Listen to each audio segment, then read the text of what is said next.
ladies and gentlemen, we're back with Real Deal Talk. Here we go. Thank you for that, by the way. Ladies and gentlemen, we have an absolute legend in the house today. I've been trying to get this guy since the day I started this podcast, and it's like I'd have an easier chance getting the president here, I think. Ladies and gentlemen, Tony Gwynn Jr. is in the house. Tony. JD. An honor. Honor's mine, my Okay, man. listen. So I started doing this the last couple of podcasts, and I'm having these incredible legends on now that require me to, because they have so much going on in their bio that I got to read it. Because I have a great memory. People know this, but it's not that good. So here come the glasses, my red, black, on point branded glasses. Nice. So Tony, let's see, graduate. So I didn't even know this until today that you graduated Poway High School. Yeah. And you were drafted right out of high school to the Atlanta Braves. After high school, and then you also went to San Diego State, which is your dad's alma mater as well. Dad and mom's. Dad and mom. Yeah. Oh, I didn't know the mom. Your mom. Okay, so then, but then you were actually drafted in the second round. So fast forward to second round to the Milwaukee Brewers, right? Yep. So then your career you were in the minors and then made it up to the major leagues. And by the way, folks, when you go to baseball, there's a major. Like you have to go from step to step. It's no joke. Yeah, you don't go right to the show. You gotta go through the different levels and prove that you're capable of handling it and kind of progress that way. Yeah, it's like I played a lot of baseball as a kid, and I didn't even go to college for baseball. I mean, the competition and the talent that you were up against when you are going for baseball, because it's what America's national pastime, they call it, right? Yes, sir. There's a reason for that, because a ton of people play baseball. Yeah, and in San Diego especially, where you got good weather, 365 days a year, people are playing year round, and so San Diego's always been a hotbed for baseball, and in some ways that's allowed me to kind of cut my teeth and get to that point where I could be recognized just growing up in this environment. Obviously, having a dad that was playing professionally aided in that process as well. Yeah, I'm sure that didn't hurt.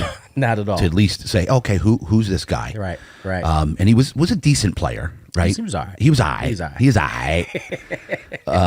Yeah, Tony Gwynn Sr., his dad, the late great, by the way, just quite arguably one of the best pure hitters in Major League Baseball history. And just an incredible guy. And we're going to get into that, by the way. So just an incredible man, just a generous, just super nice guy. I never had the pleasure of meeting him, but I went to games, and I knew I was in circles of people that knew him personally that just would say nothing but amazing things about him. Okay, so then you went on to several different teams for about a 6-year Major League Baseball career. And then you went into broadcasting. Yeah. So you're an analyst for Fox Sports. You were you're right now on a color guy for Padre Radio. Yep. And then what's the other thing that you're currently doing as well? I host a sports talk radio show Monday through Friday called Gwynn and Chris, 2 to 6 p.m. on 97.3 The Fan, which is the station for the Padres. So, it's been a fun ride. It wasn't something that I knew I wanted to get into, for a long time. I knew towards the end of my career I wanted to stay in the realm of sports, baseball, but I didn't know what it looked like at the time. Yeah. And so, one lesson I learned as a young kid being privy to professional baseball is that, although when you're playing, it seems like you can play forever, it doesn't last forever. Your body eventually gets old and breaks down, and you have to be prepared for that. And that was probably the biggest lesson I took, watching my dad, his teammates growing up, was that you better have something planned for when this ends. And so broadcasting, I kind of just fell into it. I started kind of networking the last 5-6 years of my career, and some people were able to open up some doors just from those relationships. And the one thing the Gwynns can do is talk. You know, we could talk. Yes. We could talk for a long period of time, and so it was just kind of the perfect match. You know, I'm passionate about sports, not just baseball. Yep. And so why not sit and talk for 4 hours about it? Is that how long you guys go for? Go for 4 hours. Okay. Man. So speaking of talking for a long time, the glasses are now coming off, ladies and gentlemen. All right. And now we're gonna get down. now we're gonna dig. We're gonna get into my man's backstory, the testimony. I know he's got mounds of gold in there, and I'm gonna dig out the gold from this testimony right now.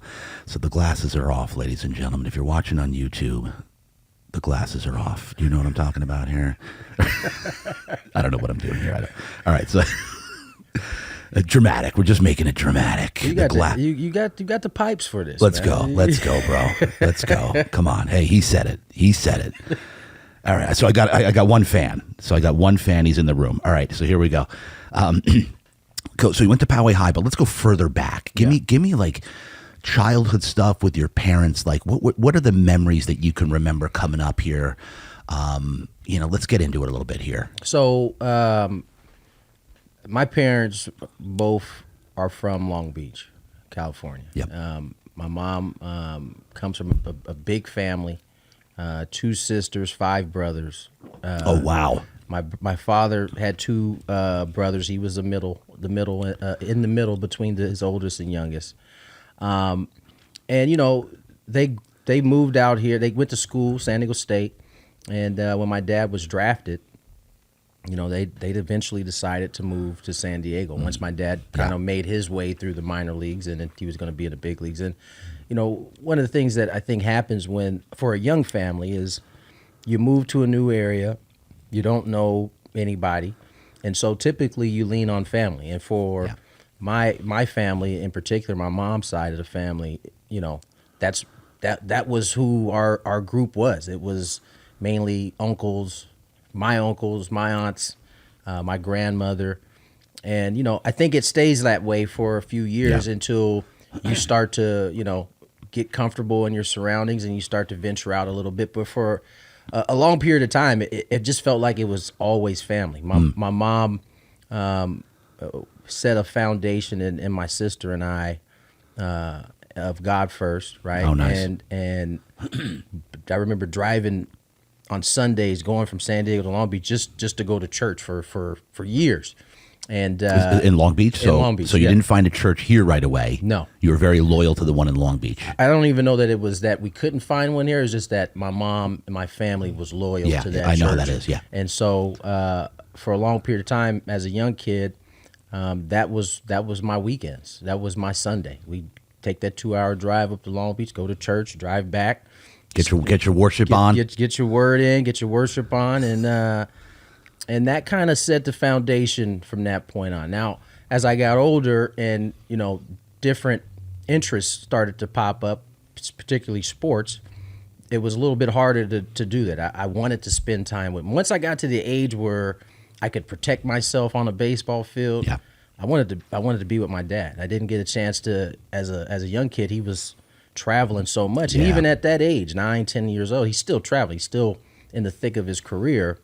But I wanted to spend more time with him. And the only way that was going to happen because of his occupation was to be with him. Yeah. And so baseball. Right around 9 or 10, going to church, kind of slowed down for me as I started to spend more time with my dad. But early goings, that was it. It was my uncles, it was my aunts, big family, we were cousins, and I loved it. It was a really, really cool upbringing.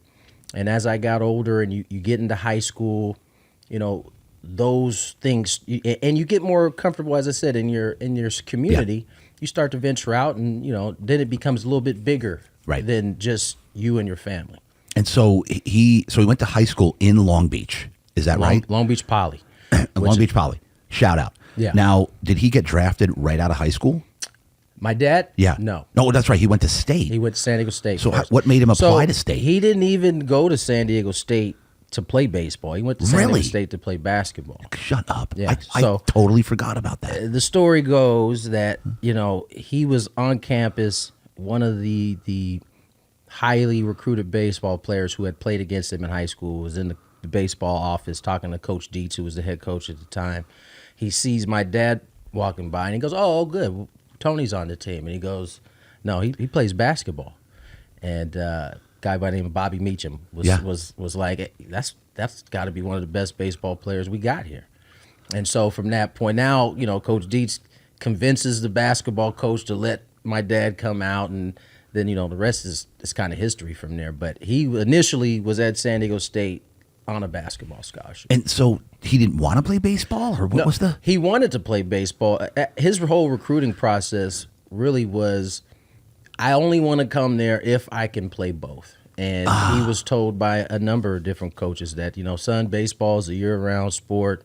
You can't do both. And so part of the reason he went to state was to have a chance to walk on and play baseball. Now, the basketball coach had other ideas, basically told him you couldn't play baseball until he convinced his basketball coach that he could play, but he couldn't play until his sophomore year. So he had to wait 1 year before he got on the baseball field. But that part of his athleticism kind of came naturally. And how did the basketball, how did that pan out?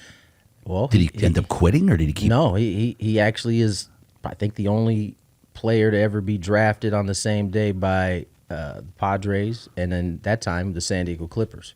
I didn't even know that. So on the same day he was drafted.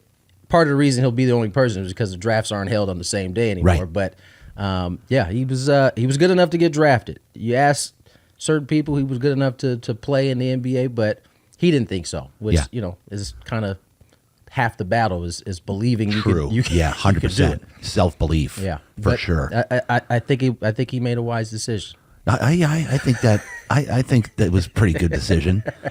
And so, man, that's just.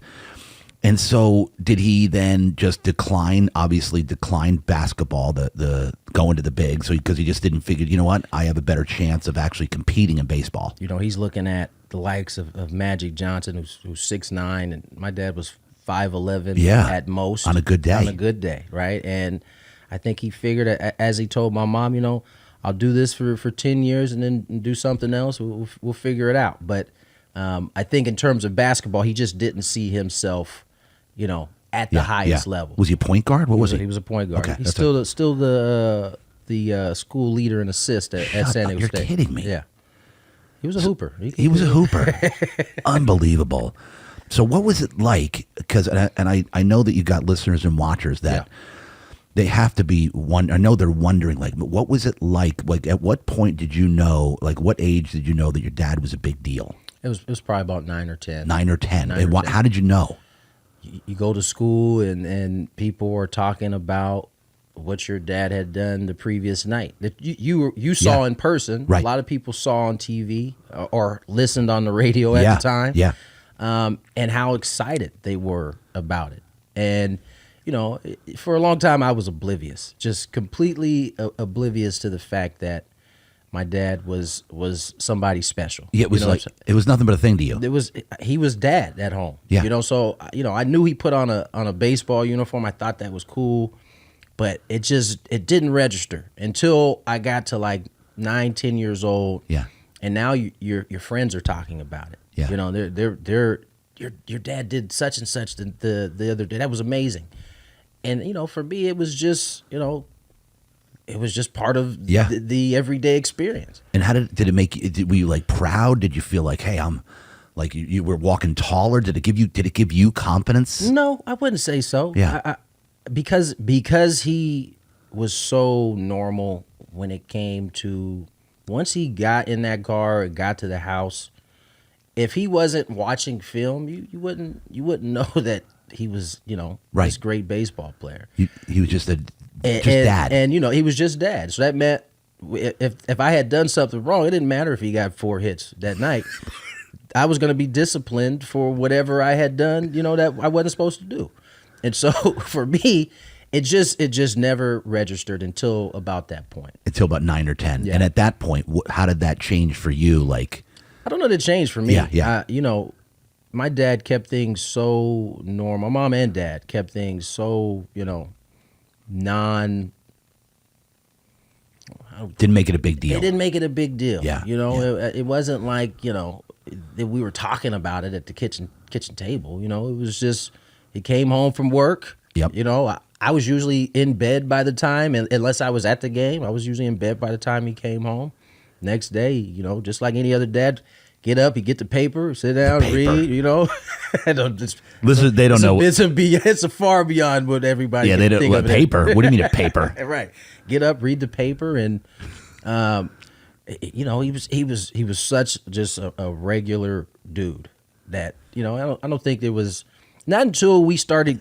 You started going to like all-star games with him. You started traveling. You started seeing players that I was looking at like, oh man, like Ken Griffey Jr. And you're seeing all these. Now it's starting to register. Okay, this is a little different. This isn't. I'm pretty sure my buddy Johnny is not. He's not getting to experience something like this. And on that note, when you just pointed out Ken Griffey Jr., one of my favorite ball players of all time, he bro. Should be everybody. That swing was the most beautiful, amazing. Just he made it look very easy. Oh, and then he would drop the bat like as soon as he'd hit it right. Then he just drop it. Yeah, no, that was the original swag in baseball for right sure. There. Yeah. And the way that he would have flying catches over the wall. The backwards hat. There were so many things that were relatable to young kids at that point. God, I love it. Yeah, it was a good time. Baseball was at its highest peak, I think. For sure. Oh, absolutely. Like it had a nice, good solid 10, 20-year run of just solid, big time players and then all of a sudden it got tainted with the whole steroid thing, which I fully believe MLB injected, no pun intended, into the system to bring baseball back. We're going to get on this, by the way. You aren't the only one that feels like there was some help there, or there was at least a blind eye to it. Yeah, and listen, I know you're a broadcaster, so I can't put you on the spot here. No, that era that had nothing to really do with that's me. True. That's true. You can share your opinion. Absolutely. All right, so go back to what you said about Ken Griffey Jr. So who as up and coming when you were a baseball player, like who were your like idols that you looked up to in baseball? Ironically enough, it really wasn't your dad, or he was one of them. It went without saying. Yeah. Early on, maybe, I didn't necessarily see him like that. But as I got older, when I got to, 14, 50, you start to appreciate what you're getting to see on a really, really consistent basis. Yeah. But I think early, 9, 10, I'm looking at Junior. I'm looking at Bonds. I'm looking at guys like Will Clark, who my dad seemed to be competing against for batting titles consistently. Yeah. And then a lot of my dad's teammates, when you're 9, 10, you think these guys are like your buddies. Yeah. These guys are there to support themselves, their family, live out their dream. But as a 9, 10-year-old, you're looking at these guys like, that's I know him. Yeah. That's my buddy. That's your homie. That's my homie, right? Who one of your favorites? Some of his teammates. Ricky Henderson. Oh, Ricky, dude. Gary Sheffield. Damian Jackson. Steve Finley. What about Hoffman? Uncle Trevor. Come on. Uncle Trev. I've known him, as long as I've known anybody. Where does he live now, Hoffman? He's still here in San Diego. Is he really? Yeah, he's laid back, man. Throw in a word, dude. Let's get him on here. Seriously. I'll see what I can do. Yeah. I'll see what I can do. Because I don't think he's the all-time saves leader, but he was the all-time for a little while, right? Yeah. And then, what's his name, took over? Mariano Rivera. Yeah, that's right, Rivera. Yep. But I remember, dude, going to the games with the Hell's Bells. Come on. He was one of the guys, right? Like, I used to show up to the park, and he'd be out, running poles. And he'd be in his scrub. Okay, hold on. What does running poles mean? So for the average human beings that don't run at all? The right field foul pole. Oh, okay. The left field foul pole. There we go, poles. So he's where are we going with this? He's running poles. Hold on a second. It's a family show. Yeah. My bad. I thought where we are we were going baseball here. All right, let's hold on. Let's give me some context here. We need context. Nonetheless, he was one of the guys that I used to come in, and he'd allow me to work out with. It'd be something as fun as throwing the football around, and it was conditioning, but made fun. And That's incredible. Those are some of the memories I had going to the field with my pops. I had some learning memories too, and in a late 80s, 90s, early 90s environment in a clubhouse with 25 men. You have to be on your P's and Q's. Yeah. And I learned that the hard way. As a young kid, I remember this incident, and I tell this story tell me. often. One of the things my dad, stressed before he allowed me to go to the park, I'll never forget it. He was like, listen, I know this is a game to you, and I know how fun you think baseball is, but for these guys in this locker room, this is a job. Yeah. This isn't fun. This is how they feed their families. This is their livelihood. So keep that in mind, when you're walking around. And so, as a 9, 10-year-old, there are things that you think you know, but you don't actually know. Right. And, growing up in my household, watching my dad consistently hit 300, I thought that was the norm. And this kind of goes to the idea that I just was oblivious to some of the stuff at that age, right?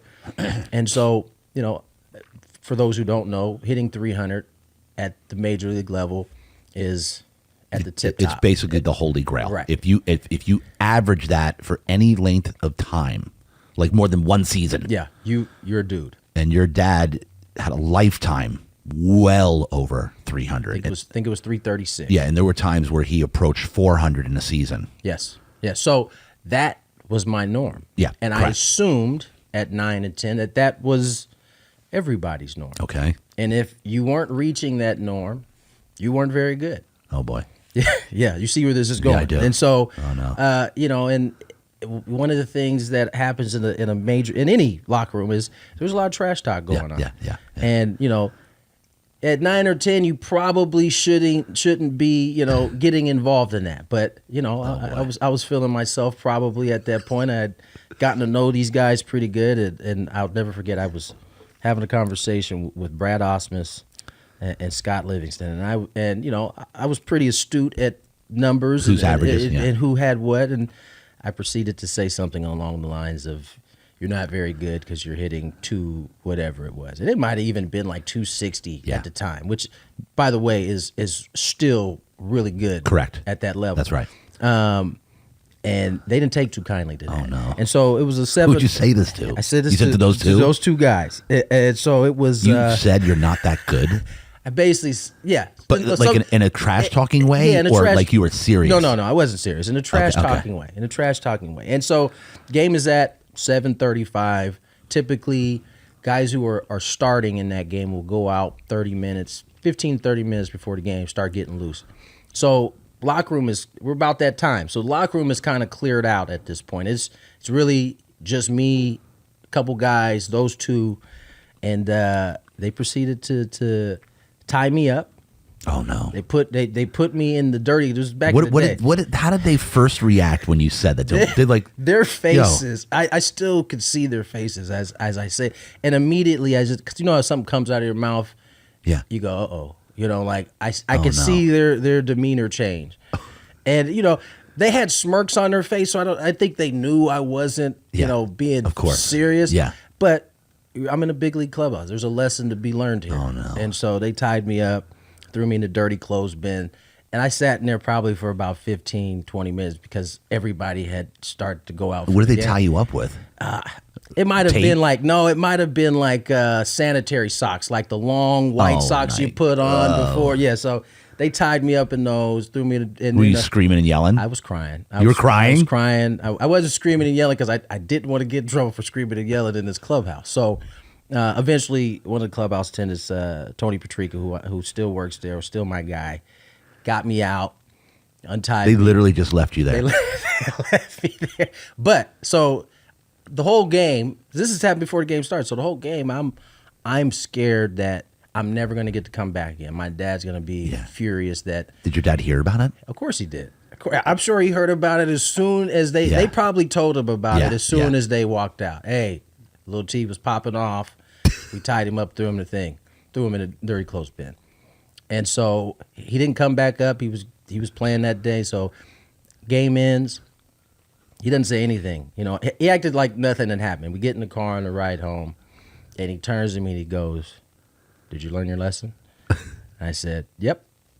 from that point on, I was quiet. I only spoke unless somebody spoke to me. And I just, I learned to respect the space a little bit more. Oh, my gosh, dude. But it was a good lesson for a 9, 10-year-old at that point. Yeah, get checked. You're little popping off, little attitude. Oh, my gosh, I love this. And a lot of my lessons ended up coming, maybe not in that fashion, but in that area, in that realm.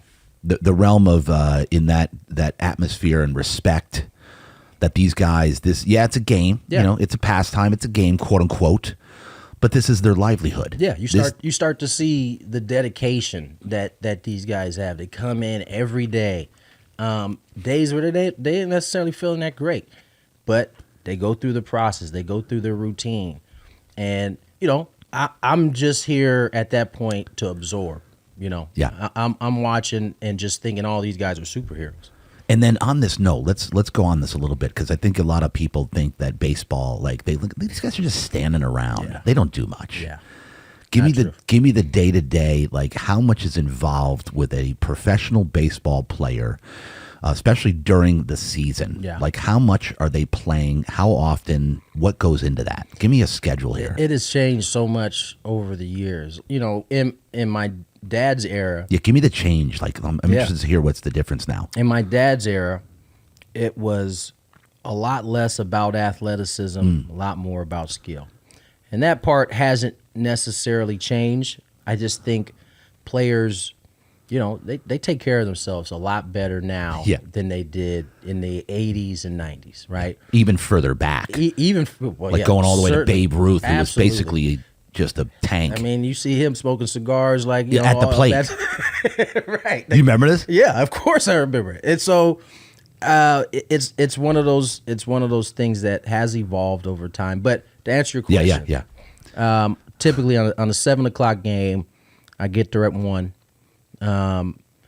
get whatever treatment is needed, and then you start your work process. And I think for most guys, for most young players, that is the most difficult part, is establishing a routine that works and being flexible in that routine, because a lot of times you'll get into a routine that you like, but it may not necessarily be giving you the results you need. Right. And so you have to be flexible in changing that. But typically 1:00, get there, get your treatment, at least for me. And what's a treatment? Like if you got some aches, pain, shoulder, massage, you need to get loosened up. Maybe your shoulder's tight, something along those lines.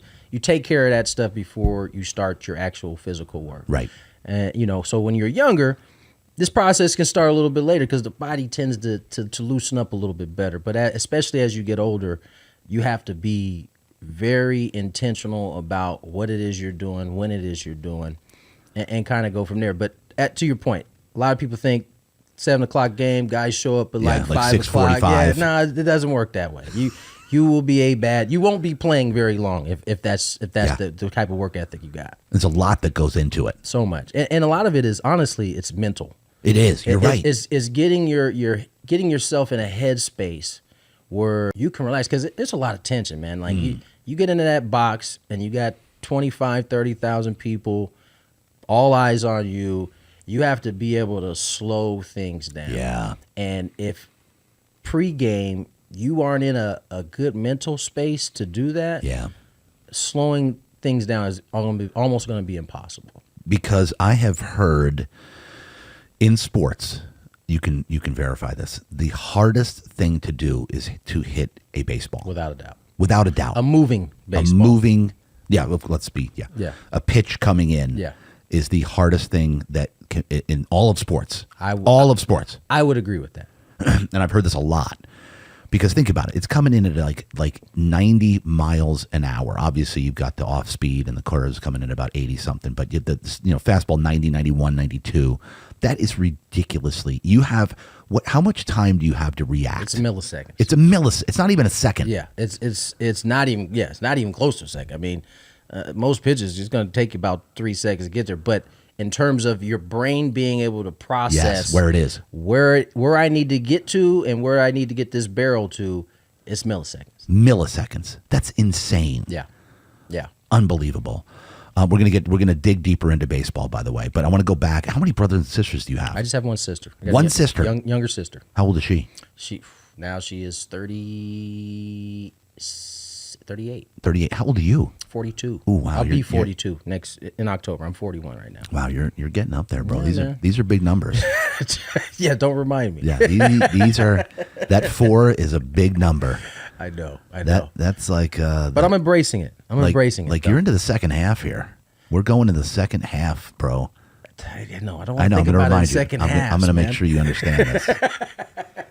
Just like just like there was a respect for the locker room, I'm going to make sure you respect the age, the second half. That's fine. I can respect. 42. Oof, man. I'm getting close, man. Yeah, you are, dude. Look, you got the little gray and the goatee. Oh, I got a lot of gray. Yeah, when that started. I'm already missing like the roof on the top here. So. Here we go. All right. So one sister, where's she live? She lives in Maryland. Maryland. Okay. And now, when your parents first moved here, when he first got, well, wait a minute. So he went to San Diego State. Yep. He didn't meet your mom then, right?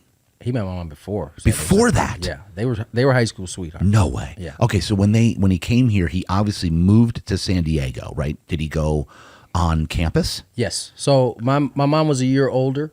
I think so. She started her collegiate process at UCLA. Okay. And then when my dad went to San Diego State, she transferred. She transferred. Yeah. And did they live together down here? No, they didn't live together until they got married in 81.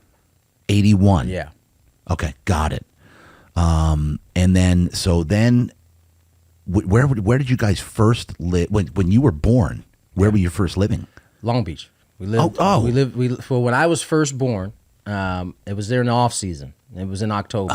Okay, got it. By that time, my dad is in the process of his minor league career. Yeah.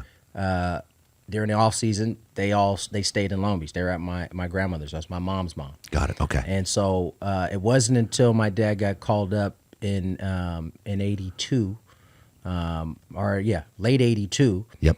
That I think they started thinking about moving back down to San Diego permanently. Yeah. And so when they made that move, we moved right there by where Qualcomm used to be, where Snapdragon is now. Right. But we lived not too far from the stadium when my dad first bought a place here.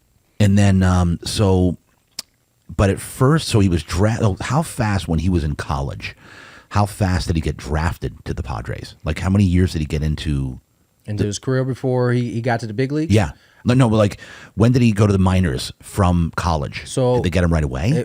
He went to I think it was Hawaii, and then he went to a small city in Washington. Because these are minors. These are minor league spots. Yes. And he wrecked every level. And that's the Padres system. Minor league system. Yeah. Okay. Yeah. Walla Walla, Washington. Walla Walla. That's Walla, where he Walla. was.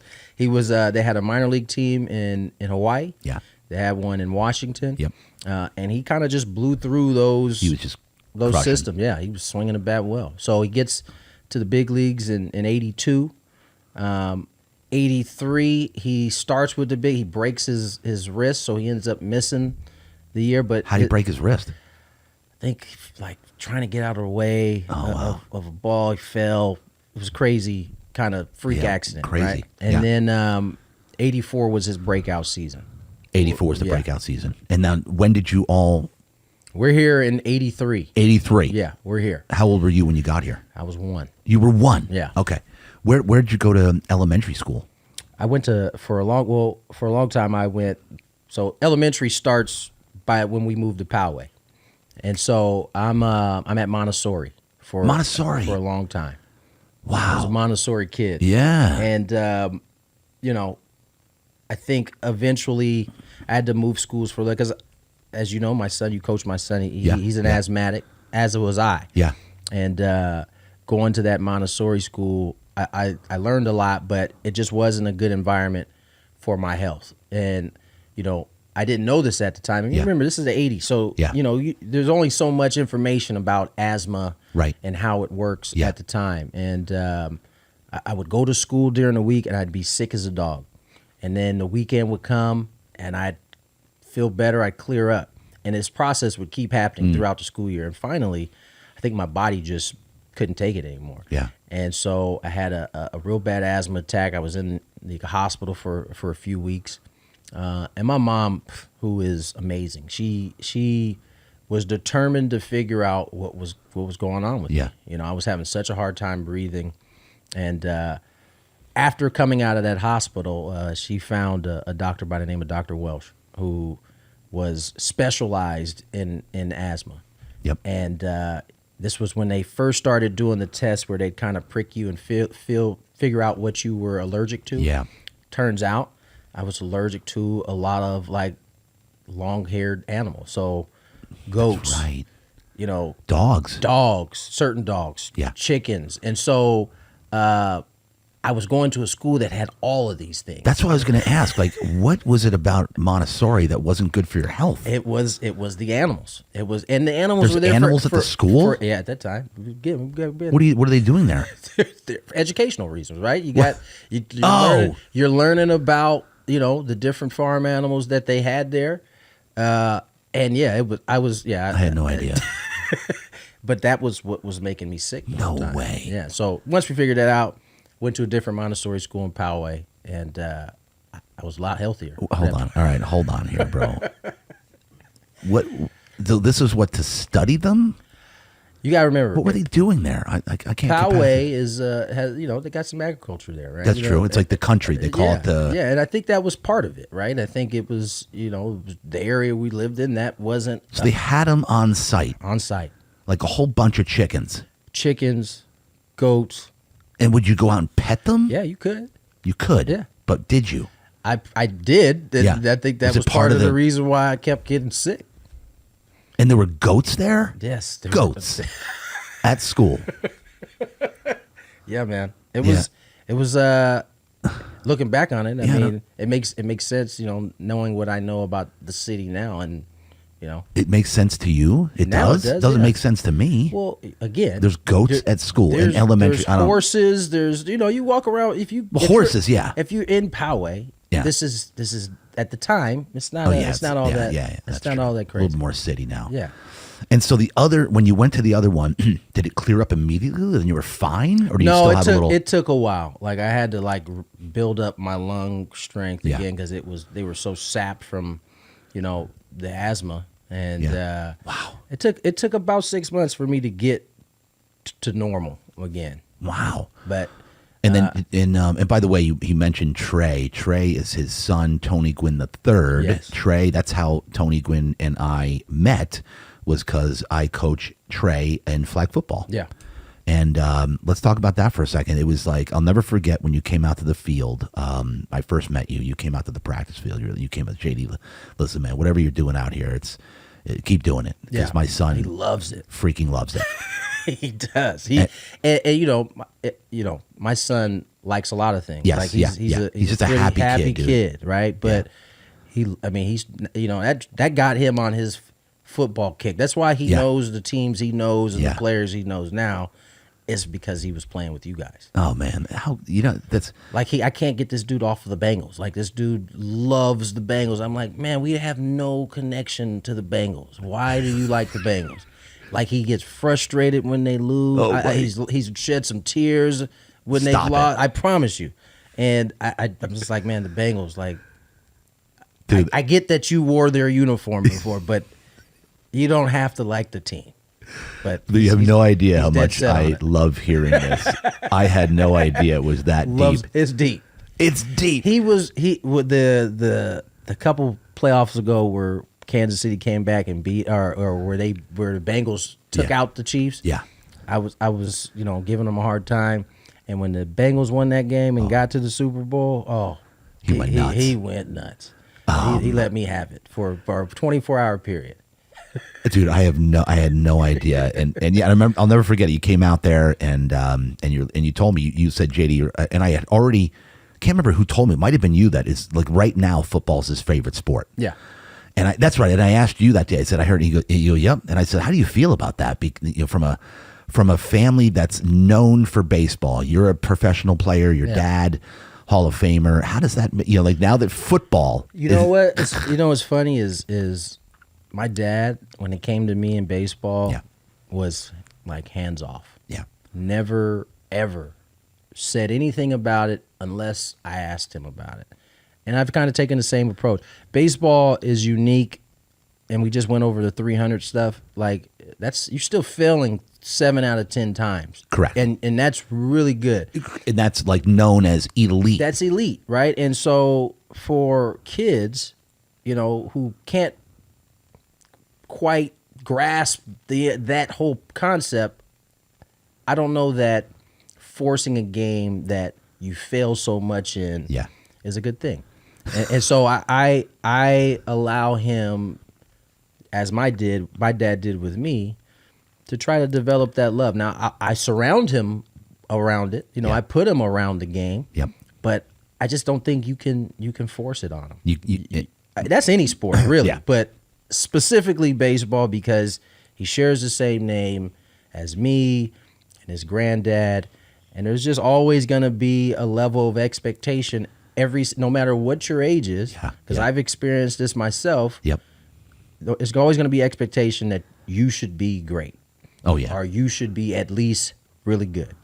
Yep, and to go to hit this again, folks. He keeps mentioning the 300 level. That's a batting average at the plate, and what we're getting at here is at a 10 at bats, you're failing 7 times. Yeah.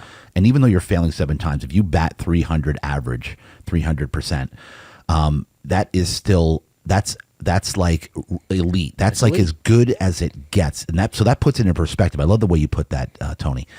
Because it's like people don't realize that, and that's where baseball is so mental. That's why it's so mental. Because if you're if you go in what we call the slump, that slump where you just can't hit anything or get anything into play or can't get a base hit, mentally, it's the biggest struggle, right? You have to stay dialed in and believe. Believe. Listen. This is it.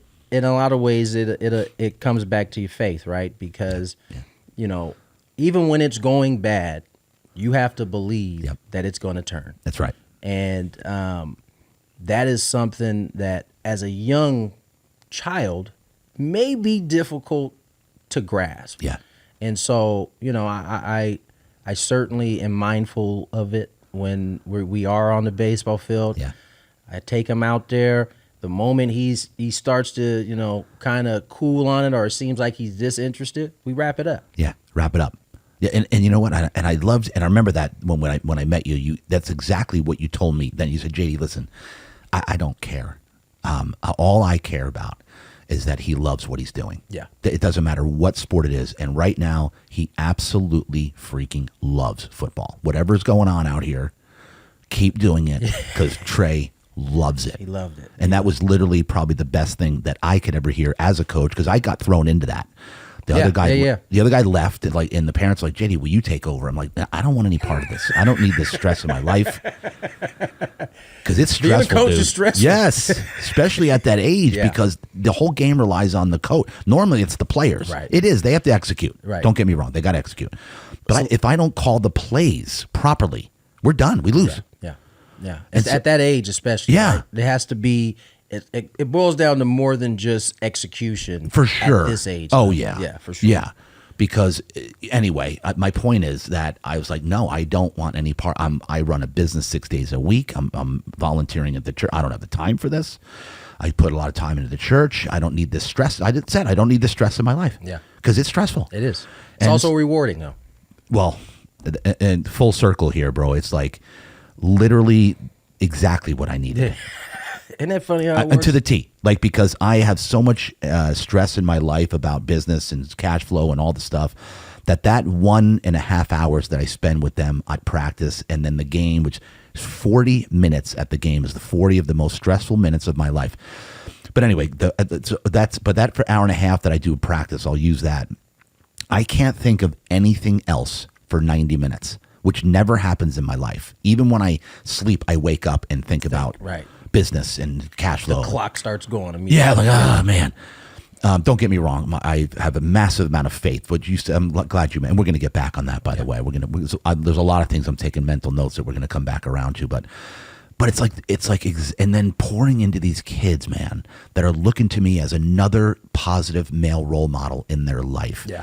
That for me is everything. Like, I don't see myself as just a coach. Yeah. I listen, I have some travel ball teams that early on, before I started getting into having to be full-time broadcaster, that I was a lot more hands-on. But now, now it's about finding the right men that can help guide these young boys. Yeah. And it is, I tell you what, it's, you don't think, it's always funny. You think what you're doing is getting lost in the shuffle. Yeah. And then you'll hear from a parent. Right. You know, I've heard from a couple parents at different times when, if I'm being honest, where I was ready to kind of like shut it down. Like, you know what? This is too much. It's going nowhere. This is too much stress. Yeah. It's not going the way that I envisioned it going. And then you get a phone call from a parent and you start to hear the impact that maybe not you specifically, but that your organization or your coaches are having on a kid in a positive way. And then it kind of brings it in perspective again. Like, it ain't necessarily about what you think it should look like at the end of the day. And so I try to be mindful of those things when you start to have those thoughts, right? Tony, it's such a, I just think about, because there's some kids on the team that don't have a lot of friends outside the team. Right. And everything in life, Tony, you know this, and that's why sports are so important. That's why I preach, get your kids in sports. I don't care what it is. No doubt. Get them in. Try everything, because there's no better education in the world, no better education system in the world than sports. Because what do you learn in sports? Go down the list here. Discipline. You learn how. Number one, by the way, I'm going to cut you off. I apologize, but I'm going to do it. I'm just going to discipline. You said that's the first thing that came out of your mouth. Yeah. And Tony, I got goosebumps actually, because discipline is the number one thing in life. If you want to succeed at anything, getting in shape. It's not passion. No, because you're not going to wake up every day and want to do what it is you're passionate about. Right. But if you're disciplined, it'll help you push through those days that you don't want to get up and actually do it. You know what I'm saying? Discipline is it's all the way up here. I agree. Number two is like way down here. Discipline, because if there's some distance between one. All right, hit me with some more discipline. You learn how to be supportive of your teammates. Yes, compassionate, huge compassion for your teammates. Right. Yep. I think one of the things that sports also does, aside from discipline and compassion, you gotta figure out when it ain't going right, how to get it right. Yes. When things aren't going your way, how can I turn the tide? Problem solving. And you're going to have to grind through it in order to figure it out. It's not usually just going to come on that first thought that you come up with. Sometimes you're going to have some trial and error. And I've never thought about it that way. I mean, problem solving. It is problem solving ultimately, right? Yeah. Because, you get out here, for instance, I got a runner on second. I got to get him to third. I'm not swinging the bat well. How am I going to get that guy 90 feet over here? I got to figure it out. Yeah. My teammates are depending on me to figure it out. And you know what? If I don't figure it out, I got trust that the guy behind me is going to get it done. So that way I don't do anything selfish here thinking, okay, he can't get it done. Let me do something out of my ability to try to get this done. Yep. I just discipline. I just think sports at the end of the day is the closest thing we have, closest simulation we have that's not life. That you can actually, mess up, figure it out. Yeah, I absolutely agree that, and I've said this a lot about sports. Another one, teamwork. Yeah. Okay, teamwork. Working together, relying on someone else, trusting someone else. That's hard. Trust. That's another one. See, those to me are all encompassing. All right? of it. Honor, integrity. Go down the list here. Yeah. It all happens automatically. Being able to take instruction, being teachable. Criticism. Yeah. Coachable, teachable. What? Give me how important being coachable and teachable is. Hit on this for a second. It's something that I harp on to my children. Yeah. Almost every day. Like, you can miss a lesson, a blessing. You could miss something that could change the course of the way you're going. Yep. If you're coachable, if you have the ability to take in what is being given to you. Now, on the flip side of that, the person giving it to you has to be able to deliver it in a way that you can accept, right? Yeah. And I think that's the kind of the battle, even as adults, we spar with often, right? I need to tell this person this. Okay, well, how are you going to tell this person this? So that they can receive the message and actually make the change. Because if they can't hear it, then it's kind of obsolete, right? It doesn't really matter. Yeah. But it's something that I think, especially I tell my kids all the time, when you are coachable, coaches in general, they want to see you win. Yeah.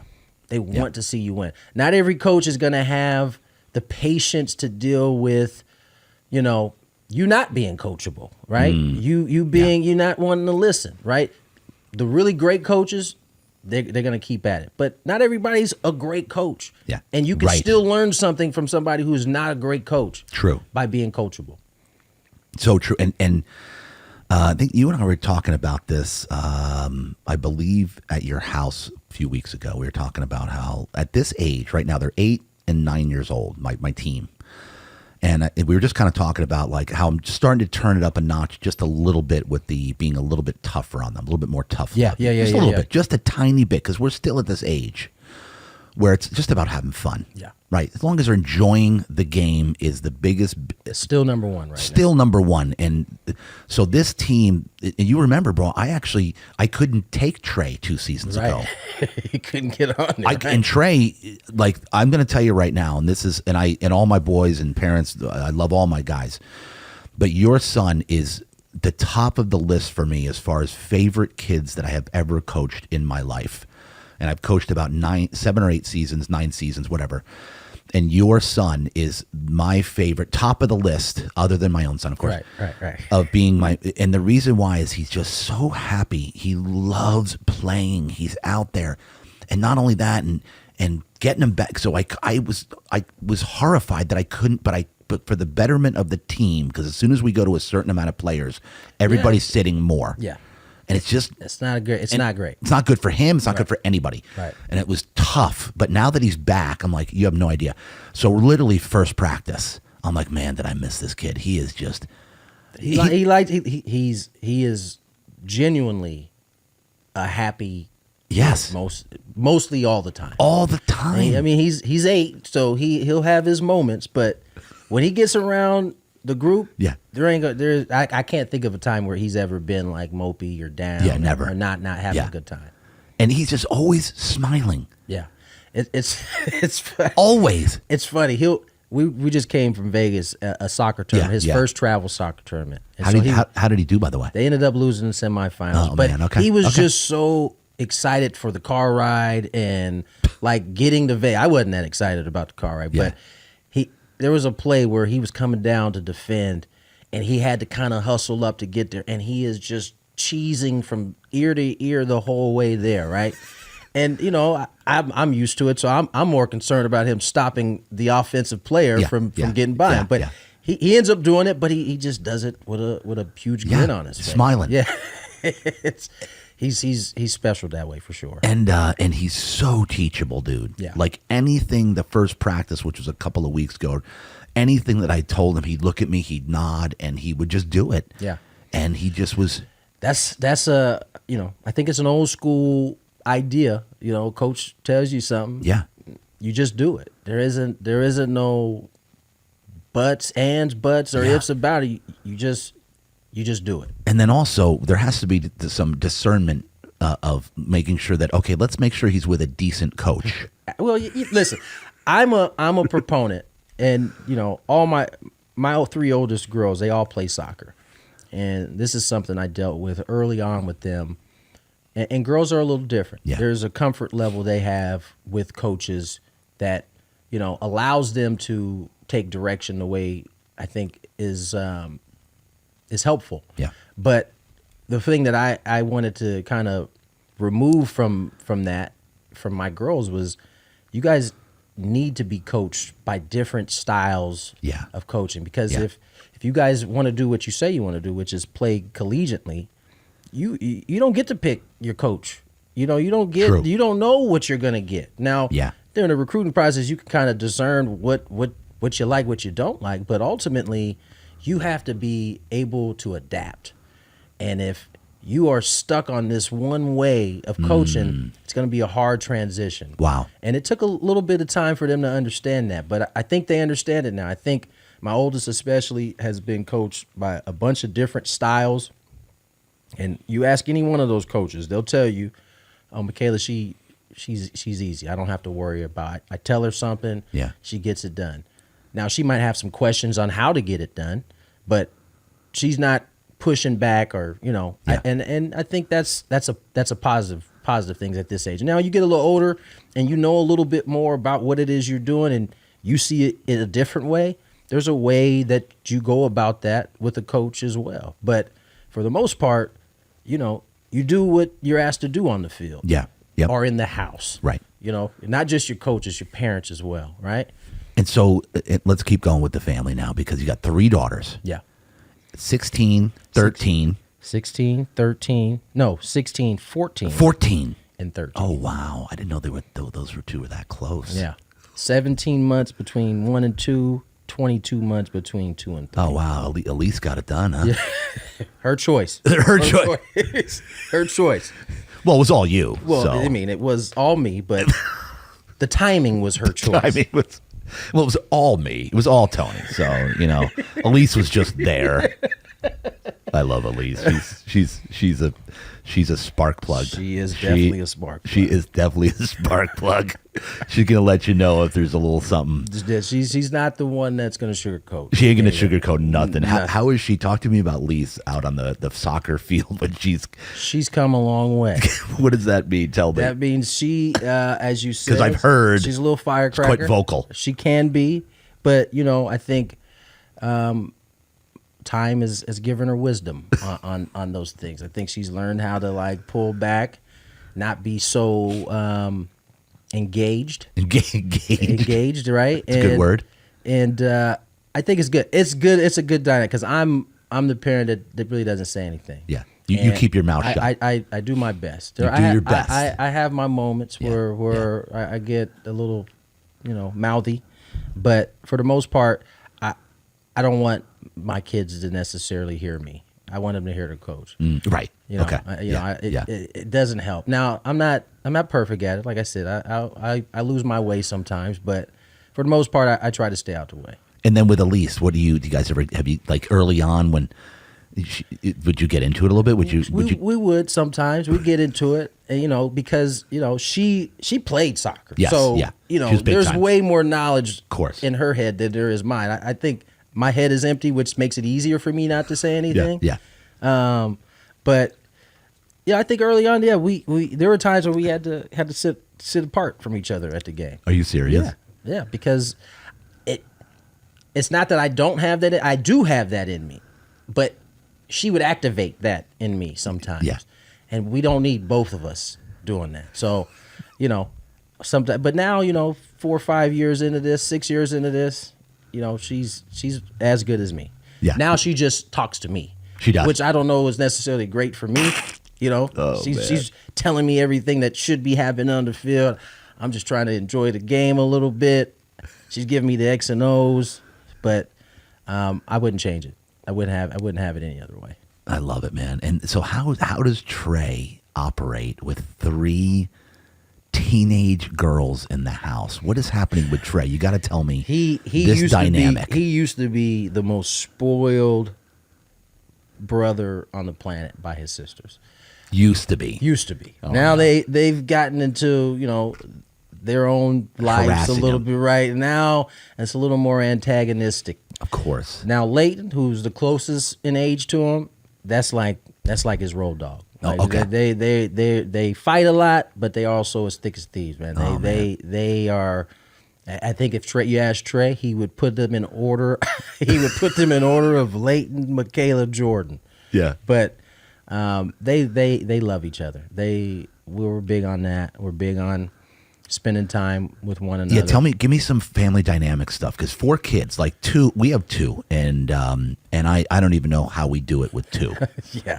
Because it's and a big part of that is because of how many sports we do, and Right. Jacqueline dances 5-6 days a week, 4-5 hours a day, Yeah. and back and forth in softball and football and name it. So how in the world? Honestly, JD, Talk to me. I don't know how we do it, especially once baseball season starts. Yeah. Because I'm pretty much out of the loop. Yeah. You know, I have a small window when baseball season starts, really from 7 a.m. to about 12 for anything for me to help Yeah. do around the house. After that, I'm gone until 11 p.m. most nights, 11:30. Wow. So it's really Elise that is getting everything done. Now, Yeah. we have another driver in Michaela now who turned 16, so it's a little bit different. Just recently? Just recently. My oldest turned 16. Oh my gosh. And so she has a license, or is that a permit? No, she has a license. At 16, you can get the license? Yeah, man. 15 is permit. 16 Shut license. up, dude. Yeah, it's coming for you, man. So when you got a 6-person household, That yeah, 6. Sorry, hold on. you're tripping off you didn't know 16 was the age? No, I thought it was like 20. No, I thought it was at least 17. No, 16. 15 is permit. So 2 years from now, Jacqueline's gonna have I think it's 15 and a half is permit. You have to be 15 and a half. And that's where they can drive with a parent, right? That's when they can drive with a parent. Oh right. my gosh, bro, I can't. I just like a chill went up my spine. Yeah. Everything was going great in this interview. And Everything was positive. I was feeling really good about this. Yeah, I was license on a is high. at 16, man. I was on a high, and now I'm just like, You got at least 3 years, though. oh my gosh, bro. Okay, keep going. So you're telling me did you get her a car? What's happening here? So we gave her a car. My wife handed down her car to her Yeah. that she was driving. Yeah. How do you feel about this? Give me your. So, quick story. Give it to me. Obviously, I kind of grew up in the same way, same lifestyle that my kids are growing up, meaning my dad was gone. My parents, Yep. were in and out of the house, traveling different cities, whatnot. Yep. So let's just say I got an early lesson in driving as a young teen. Okay, you did. Yeah. Yeah. I was probably 14 when I learned how to drive. Right. And so I'm a little less scared than Elise is. Okay. In terms of Michaela getting out there to drive. She's a she's a confident driver. So Yeah. I'm okay with it. Who taught her to drive? My wife and I. Both of you. Both of us. Separate. Now, like, the first time I took her, I don't think I did a good job as a dad. I kind of. what happened? So, Oh gosh. so this generation of child Yeah, tell me. is a lot different. We got to talk than about you and this. I. We're Yeah. going to talk about this more because It's a lot different than you and I. You and I we're going to break this down. used to ride in the car with our parents, and we paid attention to everything they were doing in that car because driving seemed cool to us, right? Yeah, now driving. They're not interested in it. And so, therefore, they don't pay attention to us when we're in there kind of operating the vehicle. So I assumed Oh yeah, true. the first day I took her driving, we went to the Rancho Bernardo High School parking lot. All right, hold on. Let me just interject here. Let me set the stage a little bit. So what you just said was, and I'm getting this now. I'm glad we're on this topic because we got parents out there right now. We need to put the playbook together. We're going to do it right now on the show here. We're going to put the playbook together, folks. Let's do it. For this day and age of kids that are face is buried in their phone. Buried. And they're not looking at anything else. No, they don't have a sense of direction because they're not looking out windows like we were. They don't understand like simple things like when you put a car in reverse, the first thing you should do is look behind you. I didn't even think about this. I didn't dude. either, which is why I didn't do a good job the first time. Oh my gosh. All right, so you guys you're hearing us here. And it's so typical, like when we're in the car and I'm driving, and Jacqueline I pick her up from dance like 2-3 days a week, and I look and she's over there because she just danced for 4 hours. Right. She now has to catch up, Right. with her texts and Snapchats. Right. So not catch up with the things that Yeah, she's not actually looking matter. around. No. She's catching up with Snapchat text, exactly. things of that nature. Yeah, right? we couple words, me and here, talk, hey, how was dance, how was school, and then she's right back to catch it, because 4 hours without I'm surprised responding. you got that much out of her. Right, I know. I don't get I that have to much. pry that out of her. All right, so there's the stage. All right, so get to the first lesson, because here you are assuming that she kind of knows something. Something. Right? Something. I put the car in park. We switch spots. She gets into the driver's seat. I get into the passenger seat. Where are you, by the way? Where are you doing We're in this? the Rancho Bernardo high school parking lot. Okay. It's a big parking lot. Huge It's parking. Nothing can go wrong. Yes, perfect place to learn. Yeah. She puts the car in reverse. She's looking forward, and she's hitting the gas. And I, freak out immediately. You're not looking behind you. It wasn't that nice. It was turn around, Yeah. And, I think I spooked her. Yeah. And, Oh, boy. tears started coming no. down her eye, and I'm like, This was the man, first. we hadn't even seconds. reversed You hadn't yet. even done anything yet. You aren't even in drive yet, and you've so, already I'm obliterated her confidence. It's blown to smithereens at this point. Smithereens. So she reverses. She's crying pretty much the whole lesson. Oh man! Dude. And I felt so. Dad, I how felt could so, you? I felt so terrible. After the first explosion and she's crying, did you say, "Oh my, I'm sorry"? I did. I immediately said, "I'm sorry. I didn't mean to react like that. I assumed that you knew." Yeah, if you're going fault. backwards, that you kinda actually look backwards. And in her defense, you got a screen there that's kind of telling you. Oh, that's true. But still, That's true. still, for the Was basic, this in the Tesla?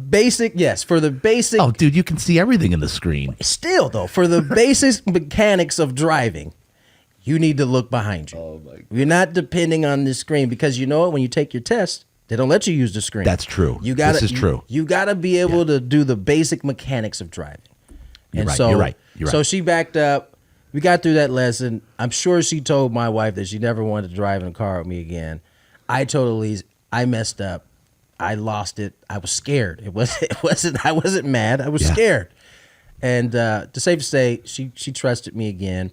The next time, though, we took my old school Impala. Okay. And so it's a big boat. Oh yeah. Definitely no Screen. cameras, none of that. No.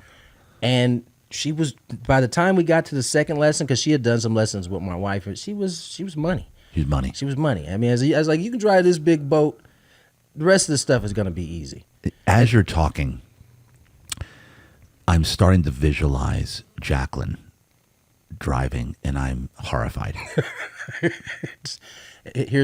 got. I'm serious. You dude. got a head start. I don't. You can I'm try gonna to get edit her. this out of this interview because I can't handle this anymore. You could try to get her to just watch me for 2 minutes. Oh yeah, Try forget it. it, dude. Yeah, no It's not shot. gonna happen, dude. No shot. No shot. No shot. All right, so talk to me about raising kids right now. We're gonna, and I'm feeling the urge to get there for parents here. You got 4 kids, 3 teenage daughters. What is that like? Because you got girls are they fighting? Give me the household environment here, and how does Elise? It's not easy. I think. Well, I know that. I'm just saying in terms. Oh, it's not easy.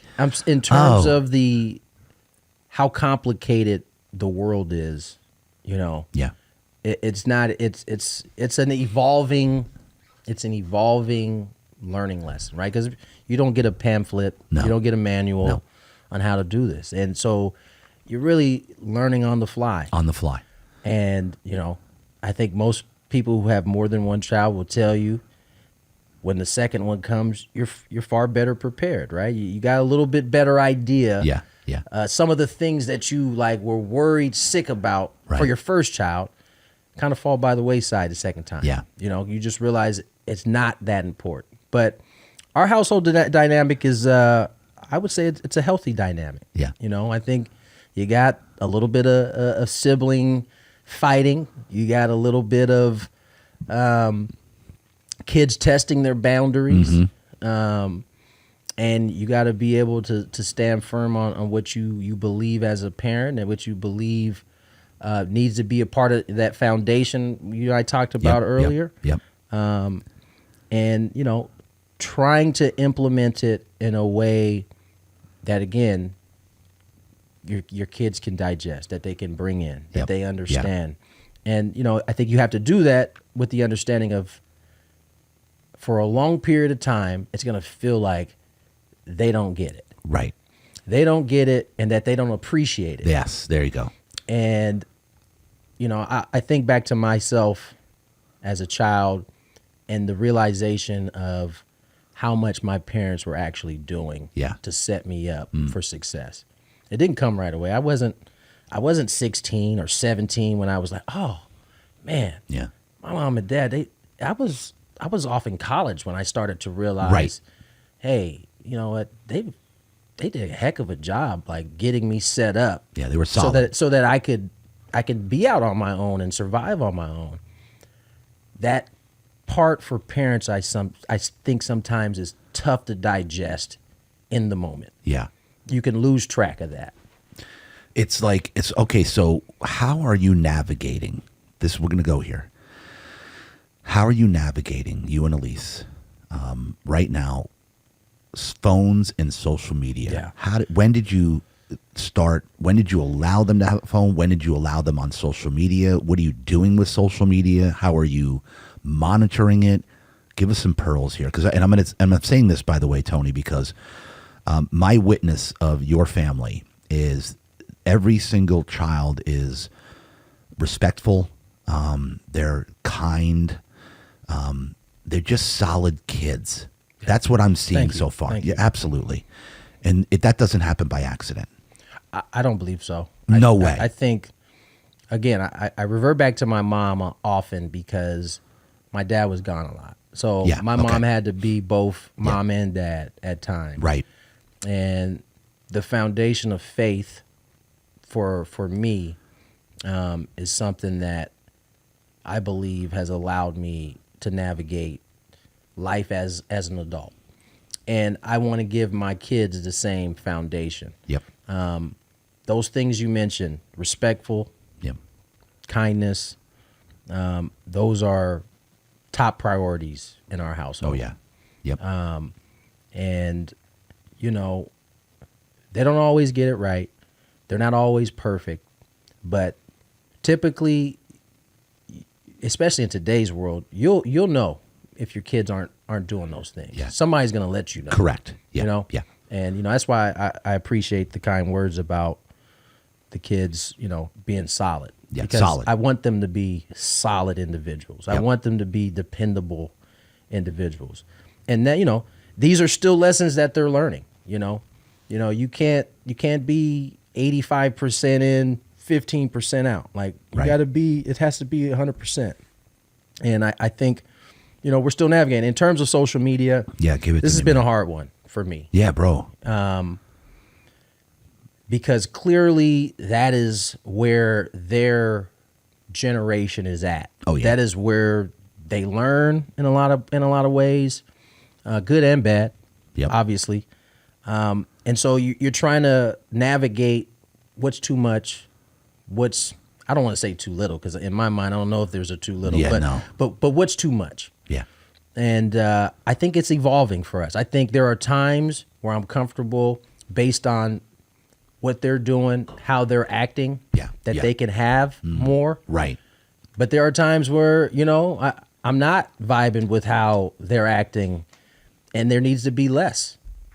And I think that is kind of the kind of, the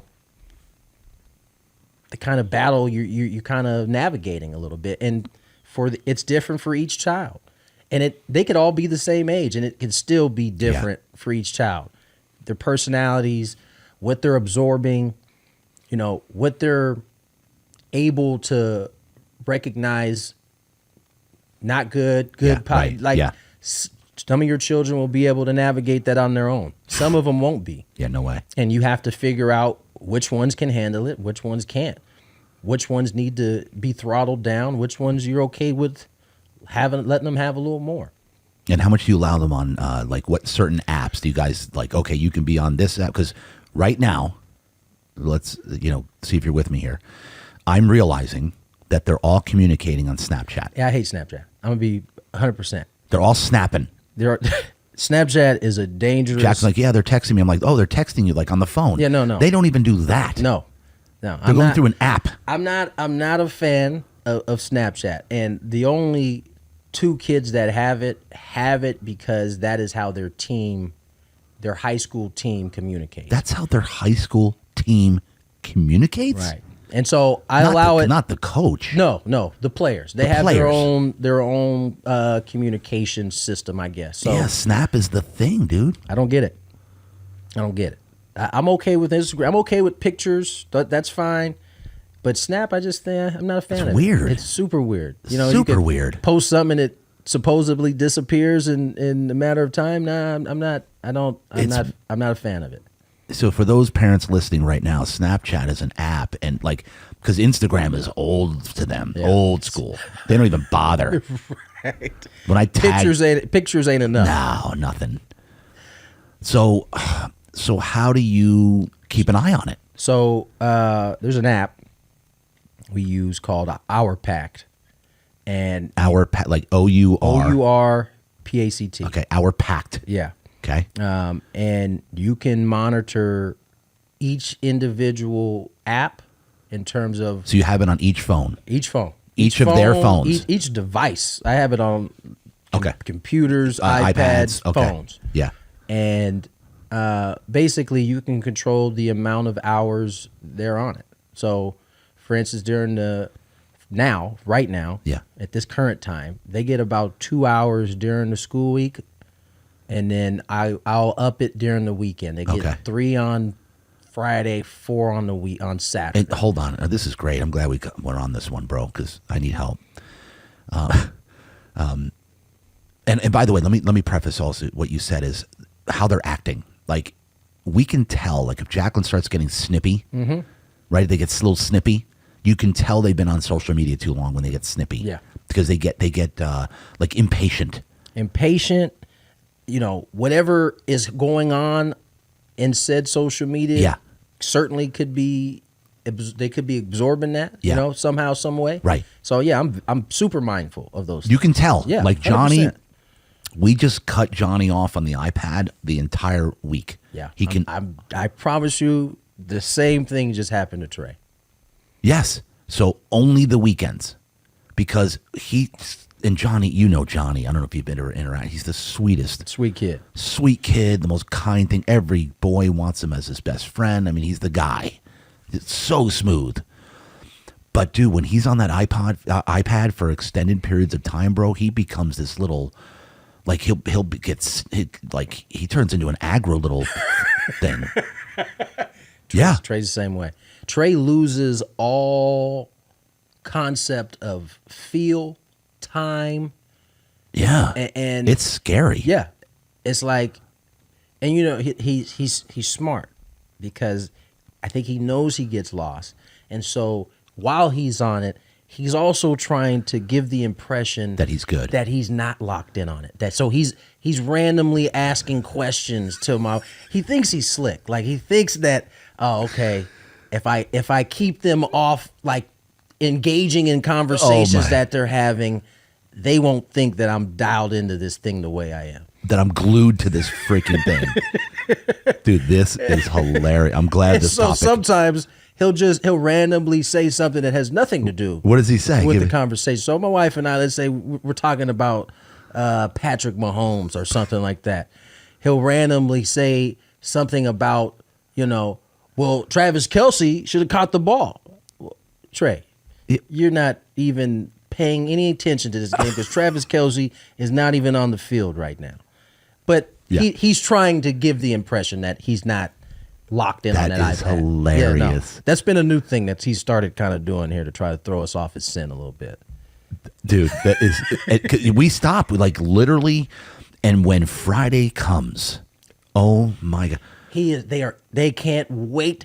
I think Trey, part of the reason he wanted to go to Vegas is because he knew for that 4 hour and 59 minute drive, he could be on the iPad. He could be on the iPad, no holds bar. What apps is he on? Is he on Roblox? Is he on Roblox? I know. Of course he's on Roblox. What's the other one? I don't know. Fortnite. Yeah. Roblox is the one, Yeah, dude. no. Like, and by the way, let's talk about how brilliant these gamers people are. Do you understand? You can like, it's like an ATM machine. Yes. They come get those Robux. They buy stuff in the game to advance. Like it's a brilliant concept. brilliant concept. And they're like $5.99, $1.99, $9.90. These are small amounts. You don't know how many times Trey has asked for Robux for Christmas. I was like, you're not getting that for Christmas, man. You get that every other day. We're not using that as you're not using that as your Christmas gift. Like Johnny will have money from holidays from family. Sometimes we'll have him do work around the house for some money. Sometimes we'll do that. And whatever money he has, he'll come. Hey, Dad, I want to get Robux. Was it Robux, whatever. I'm like, well, how much? He's like, $10. I'm like, I'm not. He goes, no, I'm going to give you $10. So he'll give me his money. He'll pay me. He's like, no, I don't want you to pay. I got you. Yeah, I got you. I'm like, okay. And then we'll shake hands. Nice doing. I'll say, remember, Dad, nice doing business with you. But bro, it's like it's a picture. Talk about these games. It's scary because listen, I grew up a gamer, right? I love video games. Yeah. But this is something different. This is a whole nother level. I never could get locked in on a PlayStation or Xbox the way these kids can get locked in on a phone or an iPad. It's like, guys, if you don't stop them, they will go as long as the day is. I've seen it. Like 3, 4, 5, 6, 7 hours if you don't interject. The only way the reason they stop is because the iPad dies. Now, don't give them an outlet because they'll be there 24 hours. Yeah. It's because the iPad dies. Yeah, you're right. That's the only reason. The only reason they get off is because the iPad is dying. And it's like, at what point, as parents, like, how do we? All right, let's get back to our pact. Yeah. So the app is on the device. It's on the device. So you have programmed that app, so they can't log into it. They can't log into They it. cannot. No. It's got a password. They have, so when you get the Our Pact app, it comes with Our Pact Jr. Okay. Now, Our Pact Jr. will let them know how much time they've used. They can shut it on, shut it off. Yep. So that when it's on, those apps that you have, authorized will pop up. When it's off, when they turn it off or when they run out of time, those apps disappear. They disappear. Yeah. On the actual, how hard is it to set up? It's not hard at all. It's not hard at all. No, it's I'm not the most Who does brilliant. this, Elise or you? I do it. You do. I do it. How were you and Elise on the same page with this? Absolutely. I mean, we had gotten to the point. We tried the. Do you do it on their phones, the girls' phones? Oh yeah. Like certain apps on what for the girls? Give me the girls, right? What apps do you shut down after a couple hours? FaceTime, which is connected to their camera, which FaceTime, which doesn't work because they're all talking on FaceTime, right? Right. Yeah, I'll walk in and down. Hey, say hi, Dad. Now the tough part and about like 8 faces on there is FaceTime and the camera are connected. So if FaceTime's turned off, their camera's turned off. Oh boy, there was some heartache about that one for a while. Oh wow. Now but I'm like, what? You guys haven't shown me that I can just let this be a free app that you guys, because you guys are on it too much. You guys are up late on it, and that's no okay. bueno. So give me this FaceTime. Let's educate the watchers, listeners that don't have kids yet or don't have kids of this age. They're all talking. Like a whole group of them will be on the phone, on FaceTime. Yeah. That's what that is, right? Like literally 8 to 10. So I'll come in and Jacqueline will be like, "Hey, say hi," and I'll look. It's a phone conversation on video, basically. Yeah, like 8 kids, 8 girls on the phone at the same time. Yes, and some of them, like, I'll come in and Jacqueline will be on there, and they'll literally go for hours and doing nothing. No, nothing. Staring at each other. Yeah, just getting ready. Right, like no words doing are being stuff. said. Nothing's being said. They're just in each other's room. Right? It's of being in their room virtually, basically. That's right. It's like hanging out. That's how they use it. Yes. This generation is an interesting generation for sure. Yeah, like it's almost like they're virtually in each other's room and they're not really even interacting. They're just there together. No, they're just there. Which to me, because I'll go, "Are you on the phone right?" Yeah. Which to me what are you doing? Which to me says you actually want to be in somebody's presence. That's the only reason why you're staying on the phone on video. Right. Maybe it's not that easy to get where they are, but correct. That's that's what your soul is telling you ultimately, is that Yeah. you want to be, in actual correspondence with somebody. And you know what? I kind of like it. Like, I kind of like the fact that they're like actually face in each other. It's almost like a human interaction. Yeah, I mean, it's better than text. It's better than text. Better than text. Right? Exactly. Or snapping. Yeah, Snapping, dude. That's still a. So what's the timeline on the phone for Snapchat? Like 40 minutes, an hour. What do you give on that? They get it's all encompassing that same 2 hours. So if they choose to use their 2 hours on solely they FaceTime, get 2 total. They get 2 total during the week Per day. And honestly, that might be coming down. Really? To 1. Why? What happened? Nothing happened per se. I just think that as they're getting older, and we used to hear this a lot when we were in high school. Like, you're setting things up for your future. Yeah. Right. You have to start acting accordingly in terms of how serious you're taking it. You all in or you all out. In our household, you either are trying to play sports professionally or collegiately, or you're going to go to school and you're probably going to get a job. Those are the 2 pathways you have in the Gwynn household. Yep. You get to choose which pathway you want, and we're going to be supportive in whichever pathway you choose. Right. But it's all in or all out. And I just feel like a few of my kids are, not all in one way or the other. Yeah, yeah. And that just leaves you in this kind of like, it can't be whatever happens at your age. There has to be an idea or an intentional process in which you're going. Yep. And now does so it's all Except Trey, he doesn't. He's still young enough where. Yeah, I think he can. So you don't have the thing. Well, you have it. He does. He has it. He definitely. Of course. So is he allowed on the iPad during the week? No. That's shut down. No iPad. When did that happen? When that shut down? That's been a while. Okay. iPad during the week has been a while. Okay. But He gets it Friday or Saturday? He gets it Friday. Yeah. Recently, it's. How fast is he on that thing when school's over? Oh my Lord! I mean, he's asking about it the moment he gets in the car on Friday. Is my iPad charged? I don't know. A lot of times when I take it away, I don't charge it. I just take it away and stash it somewhere because he also will try to go find it. So I stash it away. I don't charge it because if I charge it, it's out. He can get it. So, But yeah, I think recently, for him especially because he does a lot of sports, but I need him outside more. Yeah. Yeah. And so I think Elise and I have talked about even not only no iPad during the week, but starting to limit his TV time. Yeah. And just, What's he watching on TV? Is it, tell me he's watching Mr. Beast? No, he's watching Disney. Okay. Whatever sitcoms they have on there, which is fine. It's not bad stuff. But I just remember, when I used to go to my grandmother's house, she would lock the door and we had to be outside for some hours. Yeah. Like just figuring it out. And it's not like he doesn't have things to keep him occupied out there. He's got a basketball hoop. He's got some space back there. Yeah. So, we've been talking about, when he gets home, get him, get him outside, get him some food, get him outside, leave him outside for a little bit. Come back in, give him an hour or 2 on TV. The older I get and the more complicated this world gets, the more I kind of want to revert back to my childhood in some ways. More activities, outdoors, human interaction. Yeah, all of that. Because all of that prepares you, I think. Yeah.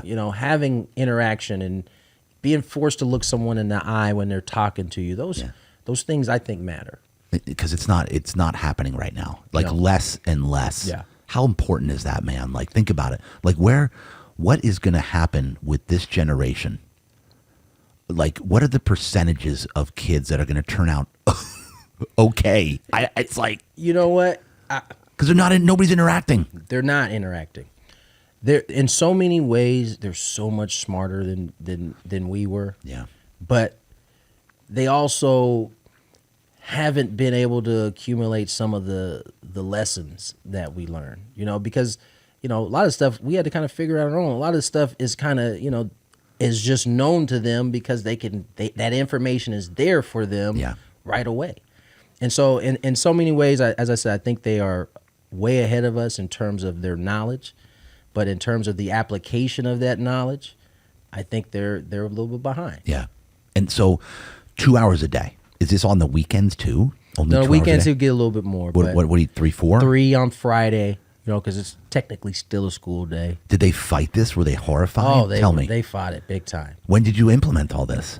Last year. Last year. Yeah. So you made it till last I year. made it to last year. And all the girls get the same amount? They have been. They But have we've been. recently talked about individualizing it. Oh boy. Uh-oh. Because as we just finished saying, certain kids are ahead Yep. Yeah. than the others. Yeah, you got you. And it's not because I'm taking joy in doing this. It's because I think you need it. I Yeah, think it's yeah. going to help you. Yeah. And that's the tough part, getting any kid to understand, is that I'm not doing this because I'm, just wanting to be a jerk. Yeah. I'm doing this because I think it's necessary for you right now. Yeah, this is hindering your development 100%. as a human being at this point. 100%. Like it's no longer, there's nothing healthy about it. No. Right? When you get to certain I can't continue to look past this. Yeah. I'm worried that this is going to have a long-term effect. right. And so we try to nip it in the bud at that point.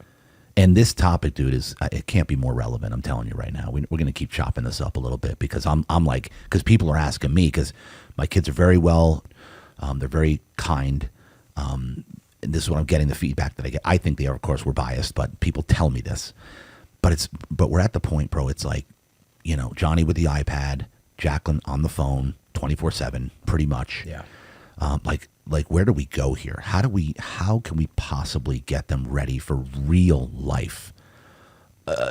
You know what I mean? Like the things that you're saying here about, bring it to 2 hours a day. So on the weekends, you're saying about 3 hours a day. 3. Give them 3 on Friday, 4 on Saturday, back to 2 on Sunday. Like, what is our society going to look like, Tony?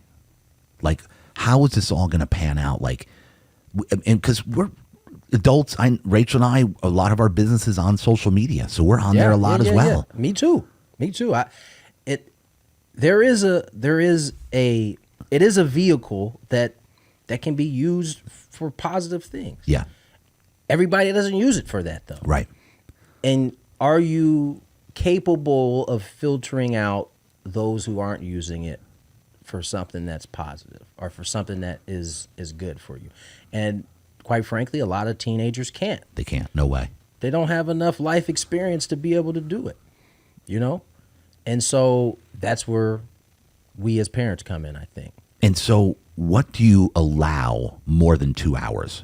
Actual text. You can't shut down text messaging, right? I could, but I don't. FaceTime is cut. FaceTime is cut. Snapchat.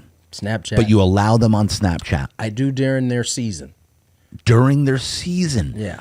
How do you not? So on their So phones, on that that, app is shut down. I can shut it off so that wow. it never is available. And so Which one do you allow available? Instagram? I allow Instagram. Okay, Instagram. What other one? is there? Facebook. They don't even use I don't Facebook. think There's not even. I don't even think they know what Facebook is at this point. Isn't that crazy, bro? I mean, that was like the new popping thing. It for was, us. dude. Yeah, no, It was. I don't think they use it. No. I think, like you said, the only thing that my kids typically use are What's the other one? TikTok. TikTok. Yeah. Can't forget Of about course, TikTok. TikTok. Can't Yeah, forget yeah. about TikTok. Those three. Those three. Snapchat, FaceTime, and TikTok. Yep. What, are there any others that they're sneaking around on? Because what if they find one that you can't shut down? There may be. They can't even upload anything on that phone without my permission. Oh, wow. They can't do it. I have to go through some steps in order for them to do it. So if they haven't, And can if you they do haven't this already got it remotely? under? Yeah. Like from I can one do it phone, from my phone. It can go to all their phones. Yep. Oh, dude, I'm all over this, bro. I'll show it to you when we get done today. Yes, It's packed. Hour packed. It's a free app. Do you pay for it? You got to pay for Okay. those levels of control. Okay. Worth every penny. Absolutely.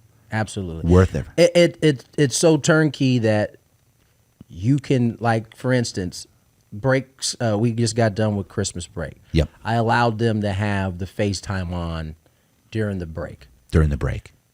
But if The I don't, whole time? the whole time. Oh, wow. They Did they lose their mind or if what? I forget to turn it off, it'll just be on. And there's been times where they've gotten probably a month of extra because I forgot. Okay. And it only dawned on me because it was like at least, is it just me or I feel like they're on their phone way more right now. So then you start kind of going back. It's like, I forgot to turn off whatever app.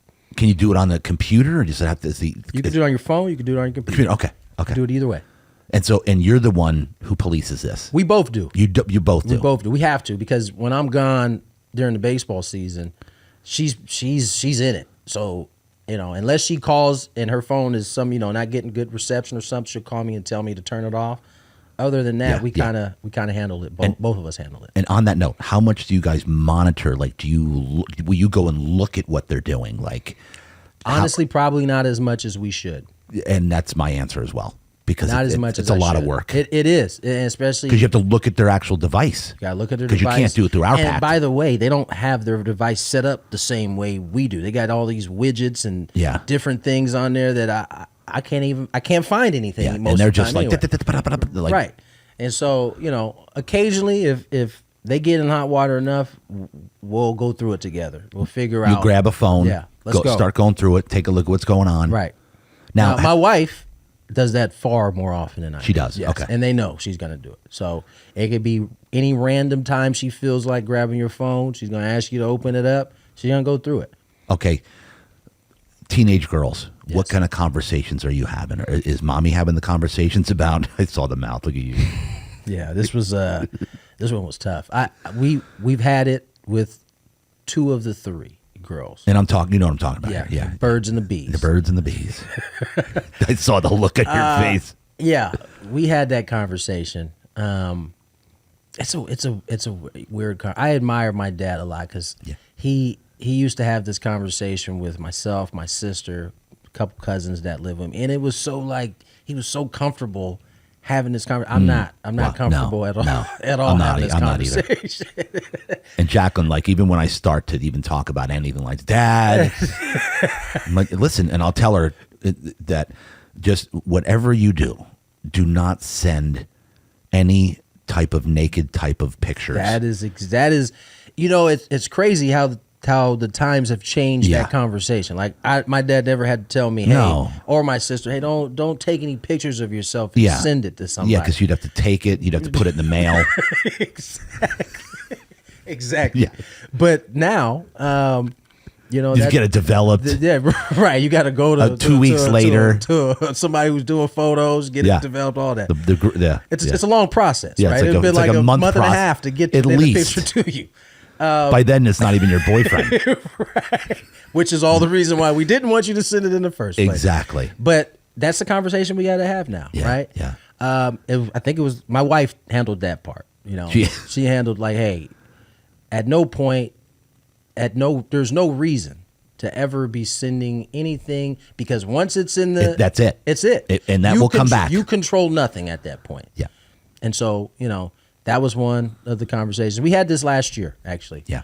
And surprisingly, I guess not surprisingly, they were already kind of knowing some of this stuff anyway. Yeah. And Jacqueline, said the same thing. Dad, I know. Right. Because I know once it's out there for good. And I said, listen, the odds that this person probably won't be your boyfriend down the road, and this picture's going to come back to you. Yeah. The whole school's going to see it. Yep. Something's going to happen. We can avoid this that's by you. Probably what's going to happen. Right. That it's a high likeliness that it's can happen. high probability. Right. So, but it's important to have these conversations, even if they already know. Yeah. I think it's important that they know that you know what the deal is. All right. So dating. Yeah. All right, let's get down here a little bit. Look at you, he's warming up. He just did the.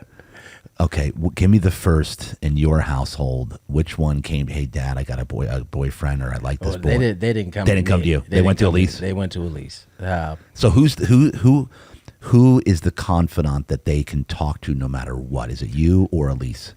In my opinion, it's both of us. Okay. But if you ask them, it'll be Elise. Elise, okay. Right. I think my oldest is dating. Mm-hmm. Okay. And And she's 16, right? She's 16. Driving. She's 16. And for her, boys never came up until we got to high school. Yeah. And I fully expected once we got to high school, Right. that's when it would happen. Yeah. And so she started dating, and I'm Well, how did you find out? What was the first? Did you hear from my Elise? wife. Yeah, I was my going to say wife was Elise. the one who told me. And Hey, by the way. Well, she said, "Hey, by the way." she said, "Hey, by the way, your daughter's, dating." No, it wasn't. By the way, it was like she was like the thing that I think kind of irritated me a little bit was she was giddy about it. Oh, she was. She was giddy about, Michaela has her first boyfriend. Oh boy. And I'm like, I wasn't as excited as she was. I didn't know who it was at the time, and I just there was something. Oh, you didn't get all like giddy and no, excited? I wasn't excited. Wow, that's great. I thought this was a terrible moment. I didn't think this was something to be giddy about, right? But terrible moment. right. And so Traumatic moment. I think initially I was probably pretty. I was hard on that at first. Yeah. Like I just. What was your reaction when she said that? I just rolled my eyes. Like, really? Like, this is what we're doing now. Does she need a boyfriend? Like, why is this why is this happening right now? Was my initial reaction. But in some ways, I was happy because I always felt like my oldest. I think that was a confidence thing for her. Yeah. I think it made her feel like she was where she was supposed to be. Like this is. I don't think boys were something that ever, or at least to my knowledge, ever popped in her mind. But it just seemed like it gave. She had a little, she had to walk with her, her head up a little higher. Yeah. So I liked that part of it. I thought that it would translate in other areas of her life as well, and it did. That's great. But it's still my firstborn. It's the first child I ever had. Now she's dating. What is this guy like? And that was my next question. Turns out he's a really good kid, and so that makes it easier. Yeah. I've softened a little bit, at least enough to have some conversations. And have you talked to him? Have you met him? I have. You I have? have. Okay. He's a good young man. All right. So talk to me about the first meeting between you and him. How did that go? Like, where was it? When was it? What was it? Ironically, I knew him before because he played for our travel ball teams when he was younger. Ah, no way. I didn't know him well, but I knew of him. Yep. He's a baseball kid, so that made it. There's some connection there, right? But over time, and they've been dating for about a year. Over time, he has shown to be a super respectful young man. Wow. Good parents, and he treats my daughter very, very well. So to this point, I have no issues. Okay, but what on the first meeting? What'd you say to him?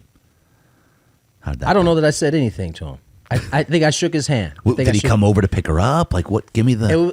I think it was at a soccer game. Okay. At her first. He came to watch, and you went up to him. Yeah, and no, he came again. Yeah. My wife, who was already giddy about this, had made connection already with him, and it's like, talking to him in a way that initially made me uncomfortable. Like, you are getting too close to this young man, and in my mind, it's like, this is not likely to last very long. You're setting yourself up for failure. Like, you are just too happy about this. And so I think the first few times it was just handshakes, not a lot. Nothing, just that. Eventually, though, I offered to help him, just gave him some tips in terms of swinging, hitting the baseball. And so from there, from that point, that's kind of where I stayed until recently, where I've kind of opened up a little bit more to him. Does Michaela say he's a little intimidated by you? Yes. Oh yeah, she said that. And I like it that way. Yeah, exactly. Yeah. How long have they been dating now? A year. Wow. A little over a year. Dude, that's big time. Is it? It's not big time yet. It's not big time yet. Oh my God. But he's the look. Is it really? Is it though? You're 10 years in. Is it though? It's gonna remain this way for a little bit. Now, I'm always going to show the kid love because he's, as I said, he treats my daughter unbelievable. But yeah, we still in high school right now. Oh my gosh, this is so funny. And so, does he come over to the house? Yeah. He comes through. And you don't say much. No, I don't. I don't say much. A lot of times You're like, no, actually, you're right. Yeah, I started to say I talked to him a little bit, but No. he's been over a few times. We talk. I'm usually on the move, so You're on the move. I'm not really.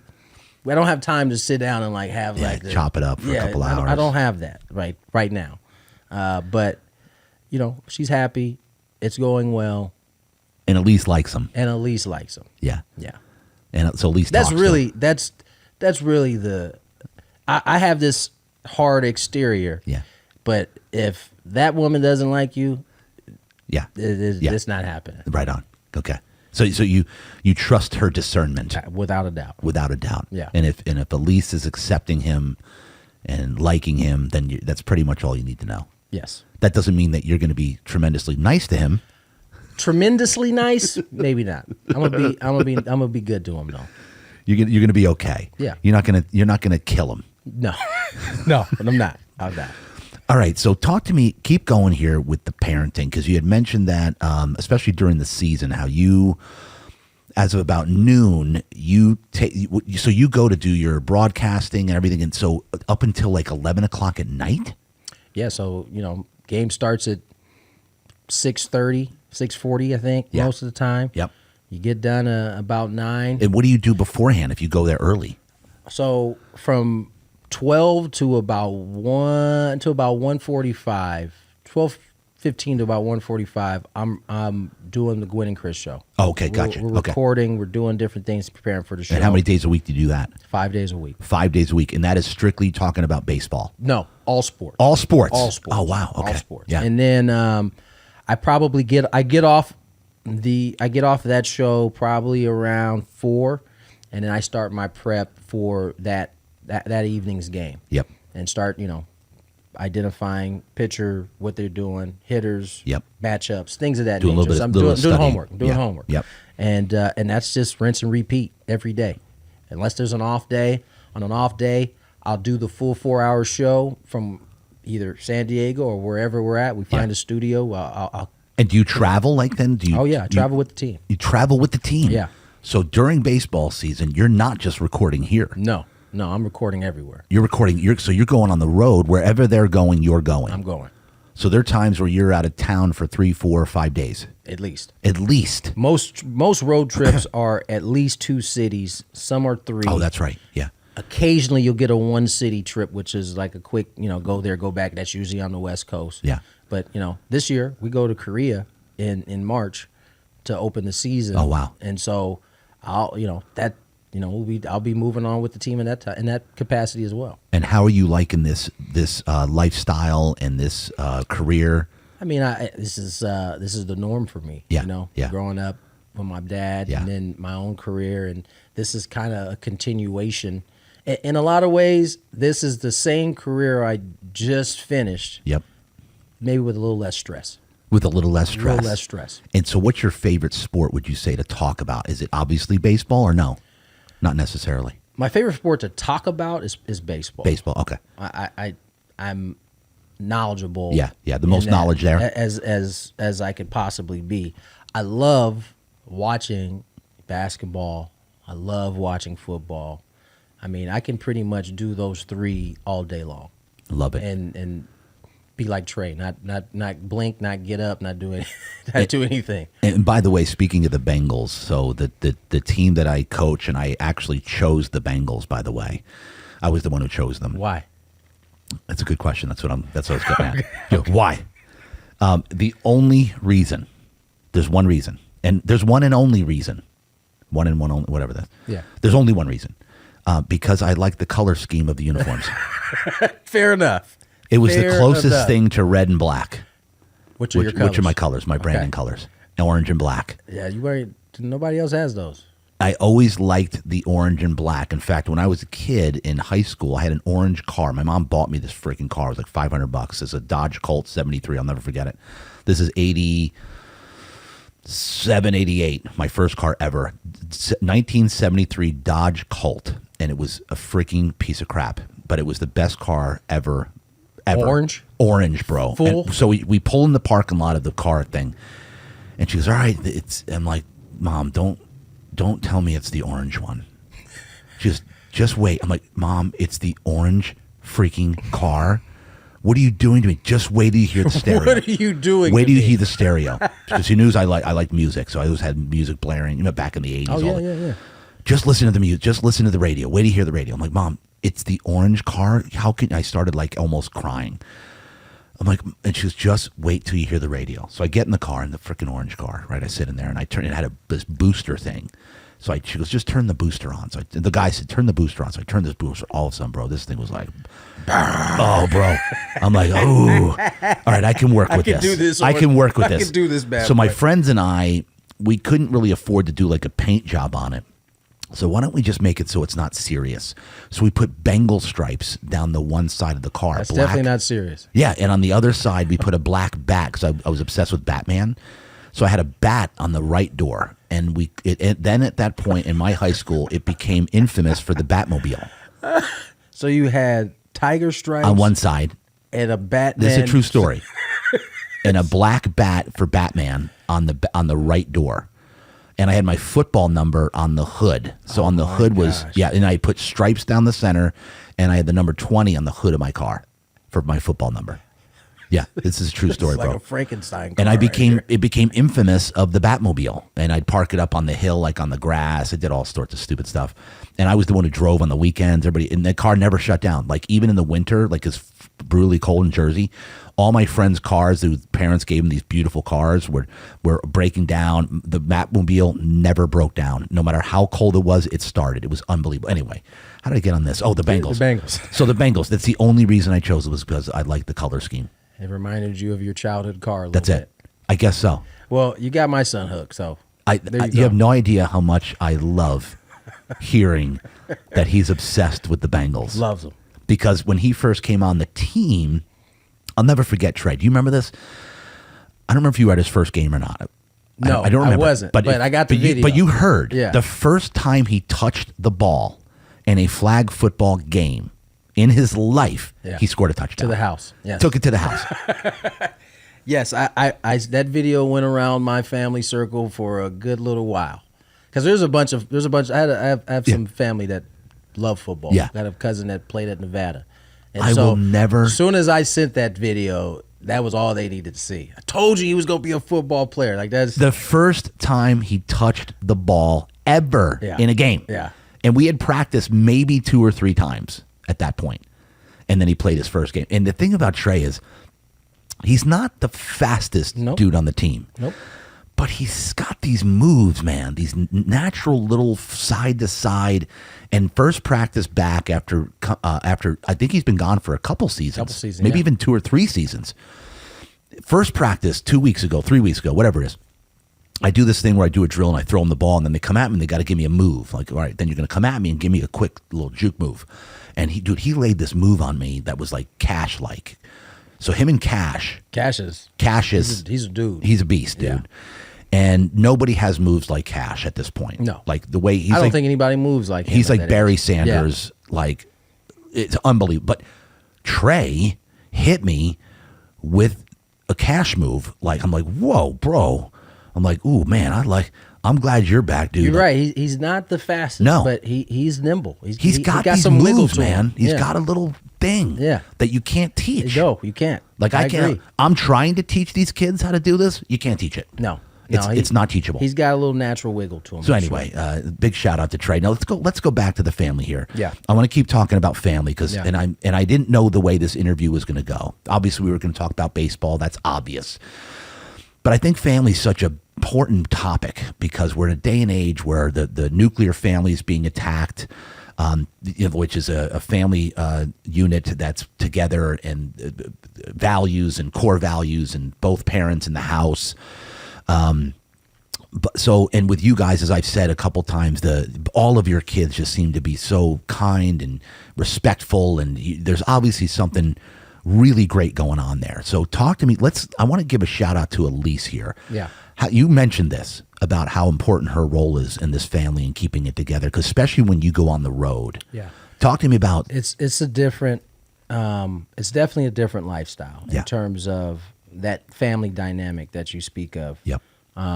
When I first started dating Elise, my dad was in his last season playing. So she got to kind of experience that early. She traveled with us to Seattle for my dad's last All-Star game. And so she kind of got to see, that environment and, the likes and how it went, right? Yep. And so she didn't step into it completely blind. Now, she didn't know all of the ins and outs, but right. She kind of understood that her role was going to be massive, especially as we started to have children. Yeah. And it takes a special person to kind of put their ambitions on the back burner in order to achieve a goal as a family. I was, quite frankly, I was allowed to be selfish for a little bit, in terms of my career. And you kind of have to be in order to get to that level. But she was a willing participant in allowing me to be selfish in that time and pursue my lifelong dream. Meanwhile, she was mom. She held it down in terms of, raising the kids in some instances by herself when I was gone for long periods of time. Getting the kids into school, getting them to school. Yeah. All of that fell on her hands, for a long period of time. When the off season comes in October, I'm in. I'll take over. But I think from a partnership standpoint, she has been beyond what I could ask for in terms of a mom, in terms of a wife. She just has such a giving soul that makes this thing work. And the as I call it, the unit, the family unit. Yeah. And I say this about Rachel all the time. Like Rachel keeps the family unit glue. together. The glue. The glue. Without question, the glue. Yeah. You go off to your thing. I go off. I run the business, and I'm a little bit more of kind of in the almost like the face guy of the Exactly. right. I'm the face. Exactly. Which it seems like I'm doing more. So true. So true. It can appear that way, but I make sure everybody fully realizes no. Rachel, you may see me. You may see my face. You may hear my voice, but it ain't me. No, wifey Rachel and Elise, they're doing a million times more things than we are, because I don't think people realize, especially when you have multiple kids, what that entails. And not only does it entail a lot of work and sacrifice and time, but number one, bro, which I think most men don't have, patience. Yeah, and the funny thing is, she'll tell you that you're way more patient than I am. But I'm like, I'm not in the fire as much as you are. Right. So it's easy for me to be like, okay, everybody calm down. Like, when you're in it, as much as they're in it, you can see why patience should run thin. But in a lot of cases, it doesn't. It's so funny. Like, we both patience, bro. Like, I can only handle like maybe 2 hours in a row with the kids, especially when they're together. Because Jacqueline is at the point where she's just freaking tag teaming you guys, tag teaming you. Yeah, she's nudging him and poking him and make the fights. And they're the antagonists. That's where we're at. Yeah, no, that's and Trey's got a couple of them in his family. Yeah, doing the same thing. I probably can do a little more than 2, but there is a point in which it's no return. Yeah, like I'm exaggerating a little bit. Yeah. But the point is, it's not as long as there. No, yeah, they're talking like the whole day. Yeah, no. Now let me ask you this: does this dynamic happen? Because Elise is the one doing all the work. Well, Rachel with the kids all the time. Yeah. You and I come in and we get all the glory. Like when I'm around, it's like, Dad's here. I want to go in Dad's car. And Mom's like, well, what about me? Yeah, no. Like they're like, that definitely happens. That definitely happens. And, you certainly, as dad who's not there, you like that feeling coming in and they're like, I want to roll with Dad. I want to be around Dad. But you also feel for your wife who has been done in everything. the fire all day long, and now they just want to ditch her. Just move on from her. I'm sure that's a point of contention. I know it's a point of contention sometimes. Like you come home and they just immediately go to you. Yeah. But as soon as they have something to ask or they need something, they go right back They to go mom. to Mom. Yeah. And then Mom will say, "Oh, ask your dad." And you'll say, ask your mom. 100%. I think my wife often says, why don't they ever come to you for anything? Because I said, no, most of the time I'm going to say no. So they want the answer that they're looking for. So they come to you occasionally. And how important is, while we're on this topic, how important it is to make sure you and Elise, your wife, are on a united front. So important. And I don't know that I understood that early in us having kids. You just I think a lot of it is not that I differed, it's just that you assume that you're on the same page. Yeah. But if you don't have that conversation, there's a chance that when it pops up, you guys are going to be on different pages. And there's not a good look for parents to have different standpoints trying to get your kid going in one direction. Right. And so I think, in the process of, we've been together for a very long time, since 2001. Yep. I think we've learned that, hey, we probably need, I know we might assume that we're on the same page, but we got to have that discussion so that we know we're on the same page. And if we're not, we kind of find some middle ground where we can, be on the same page. Yeah. And I think that's really important. And that just takes time to understand those things. I think you sometimes, I know I did, assume that they were just natural fits. And sometimes there needs to be a discussion.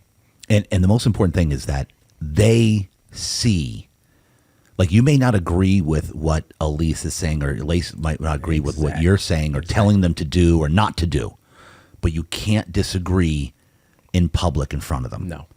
You have to, and then, don't get me wrong, that mistake has been made. Right? Yep. But you're right. Ultimately, you learn that that's something that you can't. That's a mistake that you don't want to make in front of them. Yeah. What I mean by that is, like, well, don't do this. You know this, and you may not agree with what you, but you can't say no, Rachel, don't do that. Right. No. Hey, listen. Listen to your mother. Right. And then when we get behind closed doors, we can talk that out, figure out the best way forward. But you're right, and that's something that I had to learn. Early on in our relationship, that we can't. It's not beneficial to the kids for us to not be on the same page. To have a united front. We have to have a united front in front of them, front facing to the kids, folk. And I'm hammering this topic in, this point. It needs to be. It needs to be because parents. I see a lot of parents, like, they're not a united front in front of the child, and that is really bad. It can be detrimental, very, right? Because remember, along with all the good stuff that we do as adults and as parents, they're absorbing everything that you're putting out there, good and bad. And so you just have to be mindful. Again, there's no pamphlet, there's no manual that tells you any of this stuff. You kind of just realize it as you go. Yep. And the quicker you can understand it, I think the better, obviously. And great point here, Tony. Setting the example. How important is it to, like, I've argued this a lot, not argued, preached it pretty much, is that the most important thing is that you are showing your children what it's like to be harmonious. I think oftentimes I pull from my mom and dad, who had a tremendous relationship. Wasn't perfect, but it was a good relationship to learn from.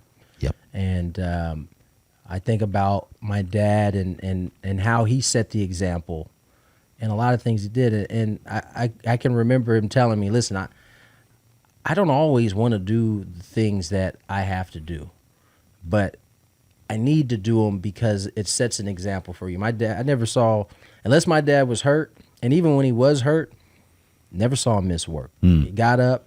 He went, even when he had, couldn't play. Yeah. He was still down there, same time, doing what he could do.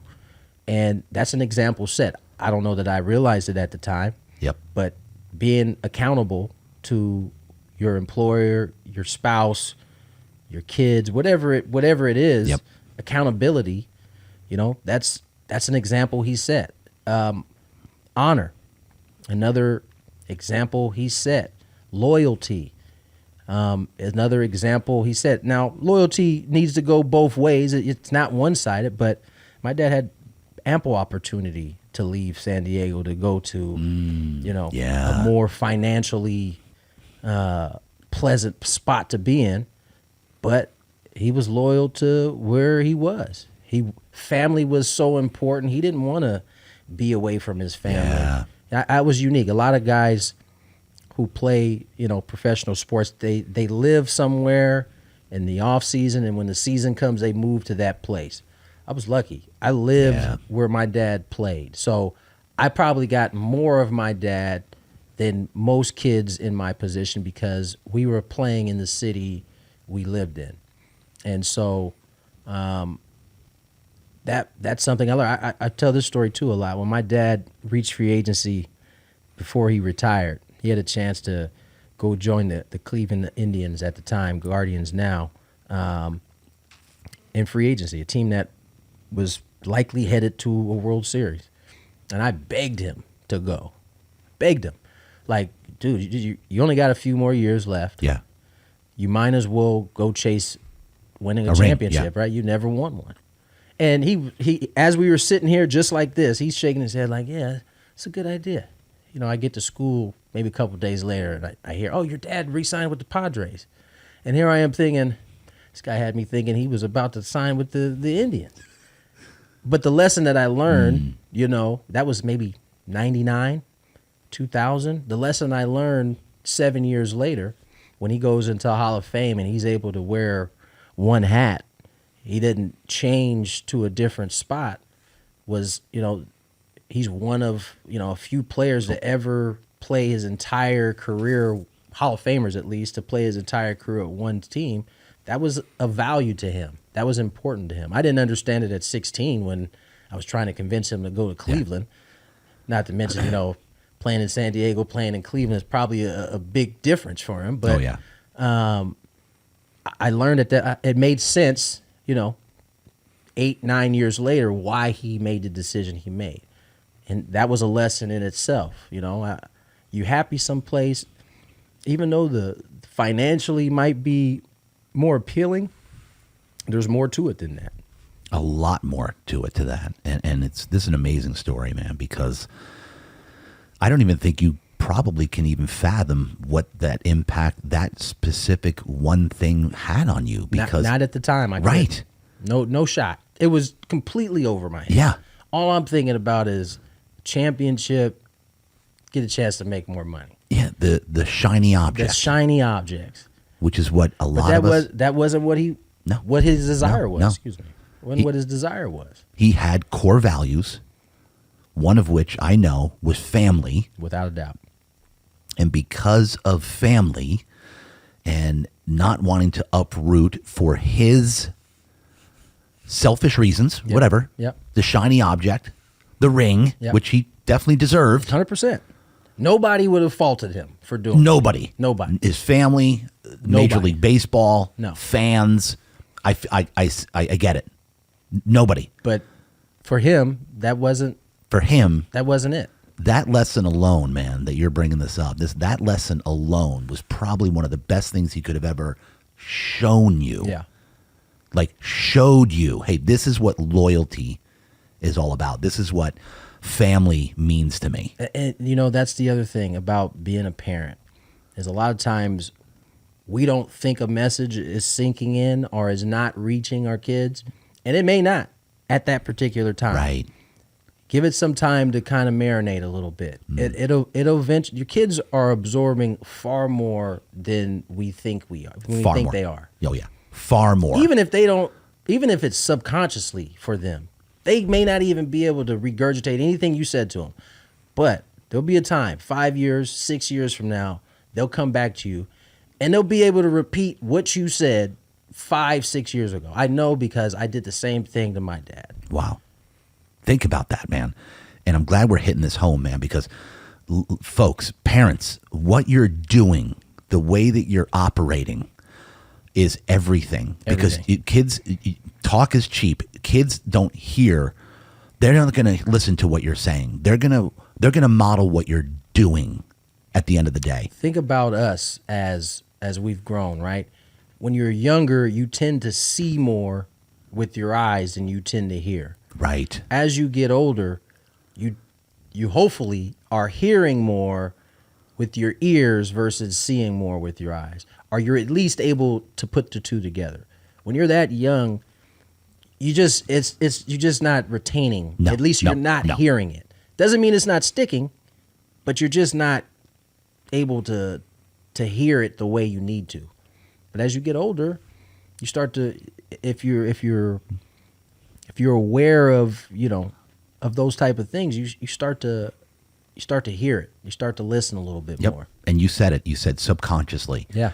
Subconsciously, the early years for kids are everything. And subconsciously, the way that you're operating, the way that we're as parents, and the way that's everything. Yeah. They are going to eventually, and you may not, like you said, you may not think they're picking up on it, but it's getting in there. Oh, for sure. Subconsciously, at the very least. They are watching mostly everything we're doing. Everything. Yeah, for sure. All right. So here's what we're going to do. I'm feeling like I want to go along this thing here, and then we're going to land the plane here. I want to go along with, because I want you to kind of talk about this and get it out there. Like growing up, the lessons, what were the pressures? Oh, yeah. You mentioned this earlier, and I said we'll come back around to this. The pressures of you coming up through the ranks, college, high school, college, minors, knowing everybody knew that your dad was a Hall of Fame baseball player. Yeah. Talk to me about that and how you dealt with that. I mean, it's in some ways, I truly believe this. In some ways, I think God made me oblivious to some things. He so that it didn't affect me early. As a kid, I can remember being 9 years old, being told that I should be hitting like my dad, or the expectation that I was going to hit like my dad at 9. Yeah, mind you, never bothered me. Coaches, who was saying it? Coaches. It never bothered me. And how did they say it to you? I mean, it wasn't in a menacing or mean way. It was just the expectation. You're Tony Gwynn's son. I see him on on the Padres every day doing what he does. Oh, this kid, he'll be good. Yep. Just like his pops, right? Yep. That never bothered me early. I like I said, I was so oblivious to any of that. I was just out there. It was baseball. I was having fun. I was putting my first pair of spikes on and putting a uniform on. I tended to pay more attention to that than I was what anybody was saying to me. Yeah. I was coachable, So, I mean, you told me I needed to run through the bag. I was going to run through the bag. And those are the things I focused on. And for a long time, that worked for me, When I got to high school, I wasn't like this highly talented. If I wanted to play baseball in high school, I was basketball was my first love. That was what I was doing. I wanted to quit baseball. My dad was like, hey, the reason he gave me was, you're not going to have anything to do in the spring, man. You're going to be bored. Just keep it just to have something to do. Low pressure. Yeah, low pressure. Once again, he said, all right, it's all right. So I went out there. I didn't play varsity until I was a junior in high school. And, at that point, the light kind of went on. I started to excel in the game of baseball. And at that point, were people saying things to you? Like when you weren't starting it until junior year? No, nobody said anything to me.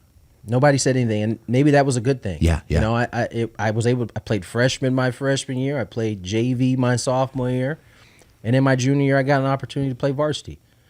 Coach Perry, who was the varsity coach at Poway High at the time, told me, "Hey, man, you got a chance to play varsity. You just, you know." So I went out there. I did my thing. I had a great season, and at that point, the light was starting to come on. Yeah.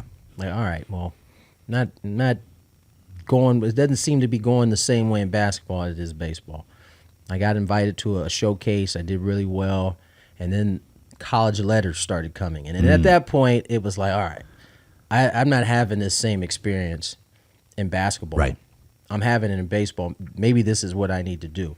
And it wasn't until then that I started to really ask my dad questions about baseball and hitting and some of the. It wasn't until then. It wasn't until then that I started to ask the questions. That long? Yeah.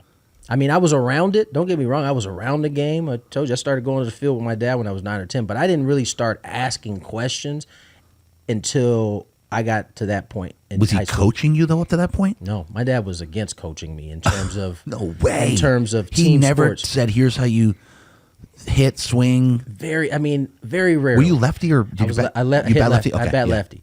I would hit on the field at the stadiums, and he might have a few tidbits here and there, but that's it. We never talked about hitting at a high level until that point. And it wasn't until I went in there, I was like, "Hey, Dad, I think baseball, that's going to be, I think that's what I'm going to do." Yeah. And he said, "All right, what you got?" And so it was like he was open book at that point. At this point, I'm still, I'm starting to make a name for myself baseball wise. Yeah. I'm in the paper every once in a while. I might do an interview, but I don't feel the pressure at this point. Yeah. Okay. It really didn't start to pile on me until I started to get to college. That's when, you step out of the high school realm and you get to the college realm. And this is also the first time I knew what kind of commitment it was going to take. Right. I get to San Diego State. I get on that campus, and we got 5 a.m. weights. And I'm like, what? We got to get up how early? And we got to push what? And at that point, you got to make a decision. This is. Do you want to do this? This big time. You got a scholarship to be here. Is this where you want to go? This is what you want to do. And I had to make that decision at that point. This is the life I want to choose. So you got to pursue it. All eggs in this basket. Yep. You can't have a few that you save on the side because it's not going to go the way you need it to. Right. Or you're not going to even give yourself a chance for it to go the way you need all to. in. You got to be all in. And so from that point on, I never forget it. My first game, Coach Dietz asked me, who was the head coach at San Diego State, he says, "How do you want to be announced?" And for my whole entire life, I went by Tony. My friends called me Tony, and so I said, I want to be Tony Gwynn Jr. And so we're playing Oklahoma State, first game ever collegiately. I think I went 0 for 4. And the very next day he says, "You know what? We're going to go by Anthony. I don't want you to have any of this extra." And that was the first time that I think I noticed, oh, okay, maybe there is a little bit of pressure that I'm having here. Yeah. He changed my name to Anthony at that point, and I just took off. The rest of the year. No way. Freshman All-American, started to have some serious success. Even though in my mind I didn't think the Anthony Tony thing had any factor in it at all, I just kind of embraced it. Coach thought it was better for me. Fine, it didn't matter to me. Yeah. My teammates are still going to call me T. They're not calling me Anthony. So at the end of the day, it didn't really matter to me. But that was the first time I noticed, okay, maybe there is something to this pressure thing. Yeah. Wow. And at that point, So literally after the first game. Yeah, first game, change the name. It was like, all right, you didn't look yourself out there. Yeah. Maybe there were nerves there that I just didn't notice. Yeah. But from that point on, I was Anthony for the rest of my 3 years at San Diego State, and that is when I really started to dial into my faith after I got drafted a little bit. Yeah. Because this is the first time I get drafted in 2003. I go to Beloit, Wisconsin to play my first professional baseball, and it goes well. I got roommates. I meet my good buddy to this day, Prince Fielder. Prince, love him. And so we hit it off, and we had a great summer. The following year is my first full season, and they send us to Double A. So I go from low A ball to Double A, which is a huge jump at the time. Yep. And I was overwhelmed. I get to Huntsville, Alabama. I'm in an area that I'm unfamiliar with. I'm living by myself, and when you start to struggle, and you're left to your own thoughts, a lot of different things can happen. I remember being homesick. I remember being lonely, and this is where I had to lean a lot more on my faith. I was just by myself. There wasn't roommates to bounce things off of at this point. I was having the worst season I've ever had playing baseball. I don't know that I've ever struggled the way I struggled that year. And it really, the one thing I learned about myself is that, when you dial into your faith and you're talking to God, those rough moments are the times where you lean on him the hardest. Yeah. And there for a while that used to bother me, that I was only leaning on him when it was tough moments like that. But that's what he wants, is when it's at the toughest moments for you to lean in more fully, right? Yep, we're in his power. Right, exactly. And so from that point on, I got through that season. It was a grind. So dialing your faith, did you go to church every Sunday there? Did you find a church? Just the word. It was the word. Word in my mom. Were you reading the Bible then? Yeah. Yeah, you're in the Bible, and by the way, in the Word. And I wasn't reading the Bible front to back. Yeah. I would call my mom. She'd give me a scripture to hold on to, and I'd go into that. And when you just open, because what I do a lot with the Bible is I'll open randomly. I like to do that because I always know the word that I'm going to read on that page is going to be for me. I've done that before. At that time, I wasn't doing that. Yeah. I was solely leaning on my mom. Mom, I'm feeling this way. What you got for me? She'd give me a scripture. I'd read it, and instantly, I'd feel better the rest of that night. Now, that didn't mean that the next day I was going out and getting 4 hits. I was still going through that struggle the whole year, but it changed me. It made me a different person going through that. And it's sports, so, maybe you don't identify with the sport element of it, but you certainly identify with being in a tough time and finding your way out of it, even if it didn't mean instant success. Dude, and I was just about to say this, that I'm glad you made that point. People that are listening, this is sports just happens to be what he needed the faith for. Right. This is everything that you're going through in your life: trials, tribulations, disease, sickness, heartache, grieving, everything. Faith. Keep going. Keep going. This is fantastic. And so we get to, I get to that following season, and things just start to happen for me. If you were praying daily, were you praying daily at this point? I don't know if I was praying daily, but I was praying often. Okay. This is 2004. So 2005 comes and they send me back to Double A. This time, I'm armed with my girlfriend, now my wife at the time. Elise. And she helped me get through that 2005 season. I was going to ask, because I knew you had met Elise at this point. You already were dating.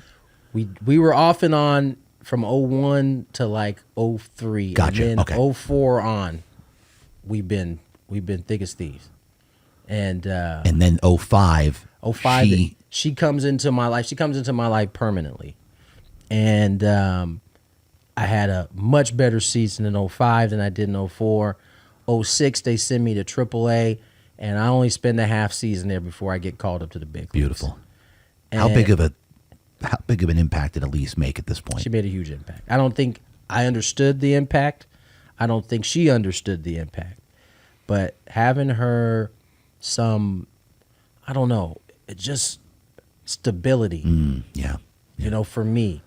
You had a partner. That's what I grew up watching, was my mom and dad. Yeah. My dad came home. He was at peace. Peace. Right? Yeah. And so she provided that for me. And, we got engaged that year in 2006, early 2006. And we were married that year, into that year.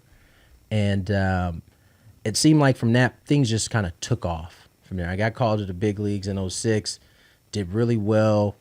07, back up in the big leagues. I'm up and down. Yep. 08, same thing. I get to experience the playoffs for the first time at the big league level. And then in 2009, I start to go through some more trials, right? I come back and for the spring training of 2009, my shoulder, for whatever reason, just is not right.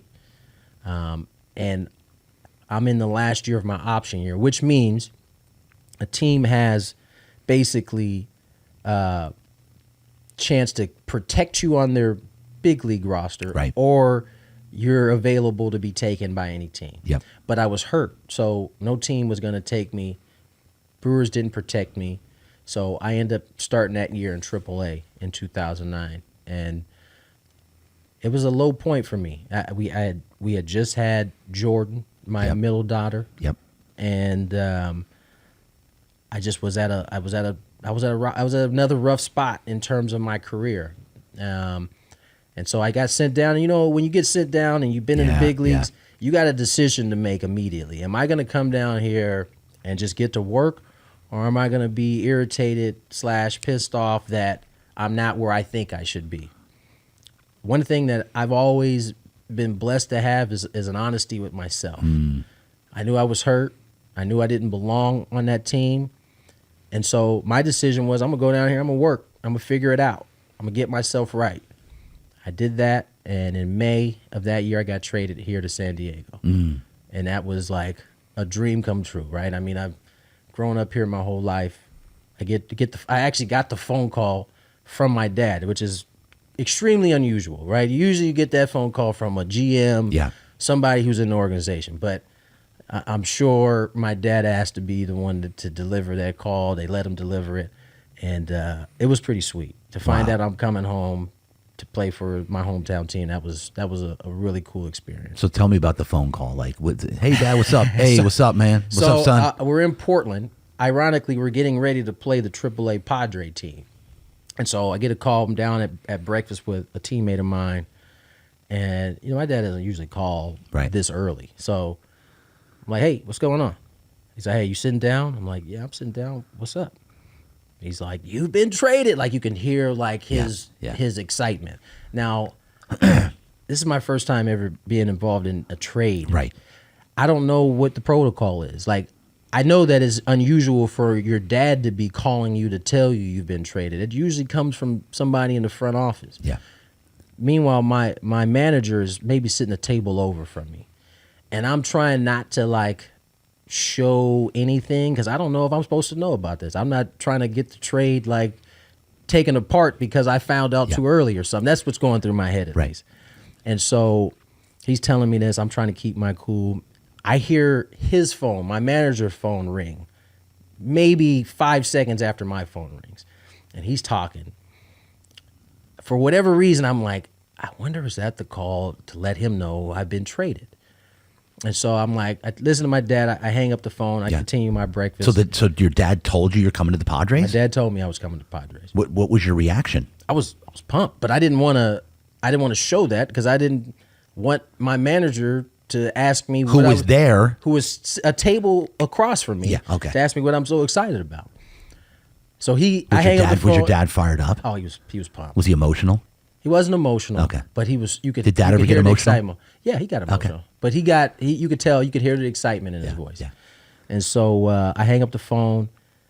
Don Money, who was our manager, his phone rings. He gets off.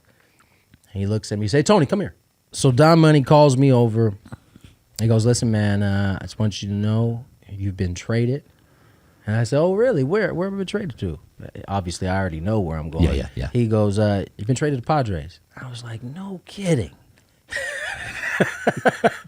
So immediately, Did your dad say keep it low? No. Okay. I just was terrified because, listen, ultimately, I wanted to be traded. Yeah. I knew that my time in Milwaukee was up. There was a man, I can't remember who the manager was at the time, but we didn't necessarily see eye to eye. Yeah. He wasn't a fan of mine. I wasn't necessarily a fan of his. Right. And I just was ready for a change of scenery. And the fact that it was San Diego was just like really icing on the cake. Yeah. So I immediately go up, I pack up my stuff, I get on the flight. This was quick. This was quick. This is all in a matter of a couple hours. Meanwhile, our AAA team is in Nashville. So my wife and kids are in Nashville. And so, I'm like, I call Elise, I'm like, pack everything up, get the car situated, we'll have it shipped back out here. But I just got traded to San Diego. And she didn't even hesitate. It was all right, hung up the phone. I flew into San Diego. It was a 7:05 game. I probably touched down at like 6:45. Get to the field, put my stuff on. Game's already started.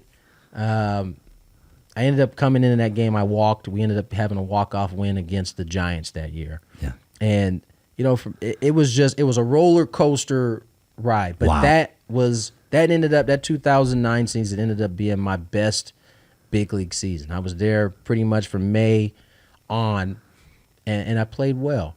And how was the reception when you came to the plate? It was awesome. Did they go nuts? It did. Tell me about it. It was awesome. It was. Tell me about this. It was everything that you. Were you Tony Gwynn Jr. at that point? I was Tony Gwynn Jr. at that point. Did the crowd go crazy? They did. With the cool thing about was San your dad Diego, in the stadium?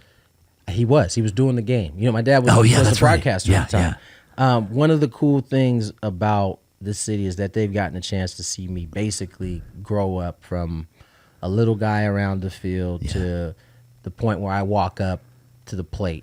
They'd already seen me as a Brewer anyway, but now I'm donning a Padre uniform. It was surreal. It really was. How did it feel when you walked up when they announced your name? And did they all stand with the standing O? I don't remember if it was a standing O, but what I remember How did that feel? most is none of that mattered to me. I was so dead set in proving that I belonged at that level. That's right. That, although I was appreciative of the reception and that was all really cool, none of that mattered. I was on a mission at that point just to prove that I belonged at that level. Come on. And so, though the ovation was nice, I ended up helping the team win, and eventually I made myself a starter in that lineup every day. Wow. And had a good season, got to come back the following season. And, as life always tends to happen, you have your good times. Yep, ups and downs. And then there comes the valley, right? Yep. Late in 2010, my dad was diagnosed with cancer. That came shortly after I broke my hamate bone in my hand. Yeah. And that was tough for me. That was really, really tough for me to wrap my mind around. It took some time before I was in a good space to accept that and do my job. Right. And so 2010 was basically a wash. I started off slow. I got going. I broke my hand, and then I get the news about my dad, and I was a mess to be quite frank. Wow. Padres end up non-tendering, which means they decided not to offer me a contract, which basically made me a free agent. Yep. How did your dad react when he got the diagnosis? Were you just chill and smooth? No, he wasn't. He wasn't. And I think that was part of what made me a mess, was that for the first time he wasn't. Yeah. He wasn't chill. He wasn't together, and that messed me up. It really did. And what was his reaction? How did he? I mean, he was scared. Yeah, he was scared. Yeah. I think that's, I wouldn't have been able to describe it to you in real time, but looking back, I think he was scared. And you felt that? I 100% felt it. 100% felt it. I felt it from him. I felt it from my mom, and that was the start of a tough time for our family as a whole. My dad was a superhero in my mind, and I think in a lot of people's minds here in San Diego. Yep. And to see him have to go through, and early on it was a little bit easier, right? Because there was no physical effects of it early on. Right. And, he was still around. He was still jovial. One of the things that made my dad unique was that smile. Like, the smile and cackle he had when he laughed. Like Yep. he loved to be around people, and eventually that disease stripped him of those things. It became a lot harder when it started to affect his physical. And so 2010 was tough. 2011, I signed with the Dodgers, obviously a vaunted rival of the Padres. And, you know, typical my dad fashion, people were asking him, you know, are you upset that your son signed with the Dodgers? He was like, hell no, I'm not upset with my son. This is how he takes care of his family. I'm proud of my son. Yeah. And I proceeded to have 2 good seasons with the Dodgers, and I really enjoyed my time there. But meanwhile, I'm playing baseball and navigating my dad, my superhero, being sick. Right. And it was tough. He would get better. He would seem to, you know, have it beat, and then it would come back. And the more it came back, the more physical effect it had on him. Right. And that was I've been blessed big time in my life. That's probably the one time where it was extremely difficult for me. Yeah. Seeing him like that. Yeah. Yeah.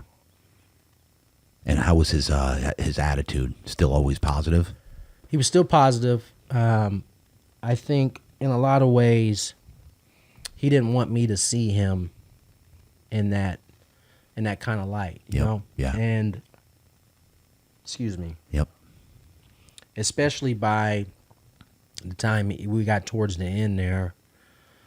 I remember in 14 when he passed, I was with the Phillies, and he had fallen on his birthday, and I was ready to come home. I was ready to like just say, you know what? Yep. Take a leave, just come home, and he would not let me come home. Mm-hmm.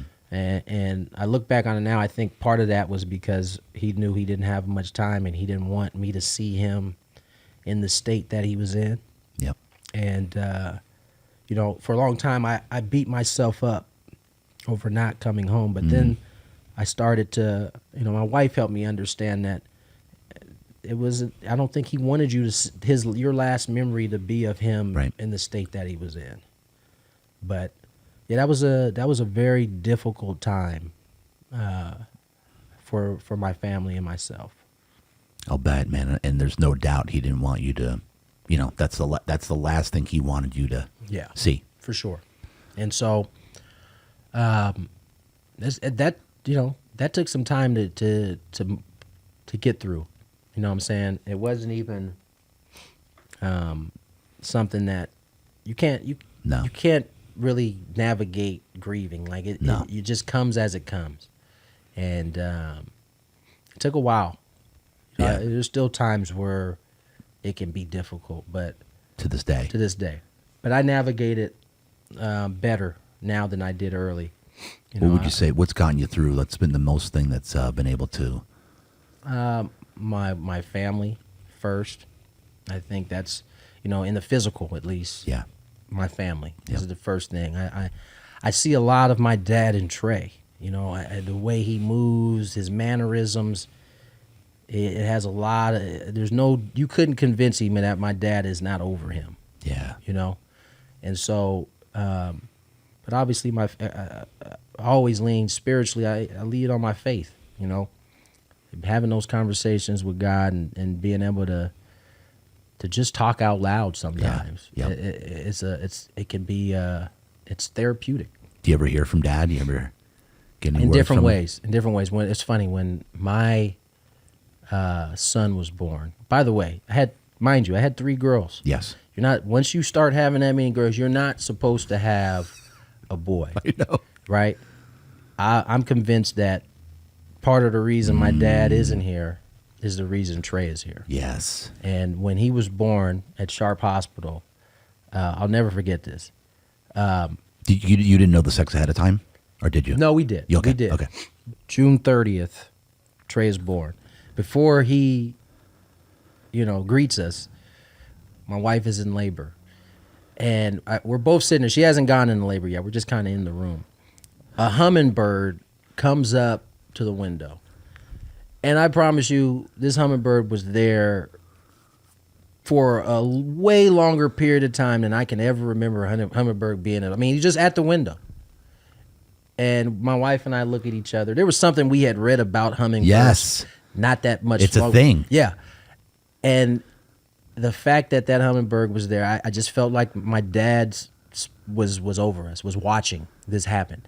And, you know, from that day forward, there's hummingbirds that I see at the house consistently. And every once in a while, one will kind of get close, kind of hover for a little bit, and then take off. And every time that happens, you're not going to convince me that that's not my dad just checking in. It's a thing, man. Hummingbirds. Yeah. Seriously. That hummingbird, I may be exaggerating a little, but it felt like that hummingbird was there for like 15 minutes, just kind of chilling. And how did you feel when Trey arrived? Like, what kind of impacted that? Like, knowing that your dad was it had a major impact. You know, I think a lot of things changed. I mean, at that time, you know, I was still grieving. I mean, it was only a little bit more than a year later. Right. Then actually, it was almost exactly a year later that my dad passed, that Trey arrived, and I couldn't not think about that. You know, and that was kind of how I was able to start to get through the grieving process when Trey arrived, because it felt like my dad, who was suffering, was able to exit, but he provided a lane for Trey to show up. Wow. You know? And so, you know, that's why that's my road dog right there. Trey, me and him will forever be tight. Man. Because I just think even the way he moves, the way he's built, he has so much of my dad in him. Wow. And so that's my guy. Oh man, what amazing story, dude. I mean, it's me knowing Trey, like, this means so much more. Just the story is so powerful and so emotional, because I actually know Trey and his spirit, dude. Because I remember your dad's spirit. It's just the greatest guy. Yeah. Just the nicest guy. A lot of ways that people describe my father is how I think of Trey. And as we're talking or about, Anthony, however he likes to be called Anthony. Oh, okay, yeah, all right, so. all right. Like, and plus, it's pretty damn cool that the name is going to go on. Yeah. Now, you know, my mom was like, listen, I know you guys have your own ideas about names, but that name is blessed. It's blessed. I don't know if you should move off of it. And at first, I was adamantly against putting that pressure on my son. But then, as you know, I got closer to his birth, I just felt like, I mean, if I can handle it, I know he'll be able to handle it. Yeah. You know, and so, you know, I changed course. Wow. What were you going to name him? We had a bunch of names. Malachi. What was Elise's was Was Elise with you on this? Okay, let's not put this pressure on him. She was. She was. And she was with me because I had explained my experience. Your pressure. Right. And I don't know that she was comfortable with that. And so at the time, we both were like, yeah, let's go in a different route. But my dad passed. I just think there was something. And that was before we were pregnant. Like, before we knew we were going to have. Yeah. We just felt like if we have another child, let's stay away from the name Anthony. Yeah. But after my dad passed, I think that obviously changed some things.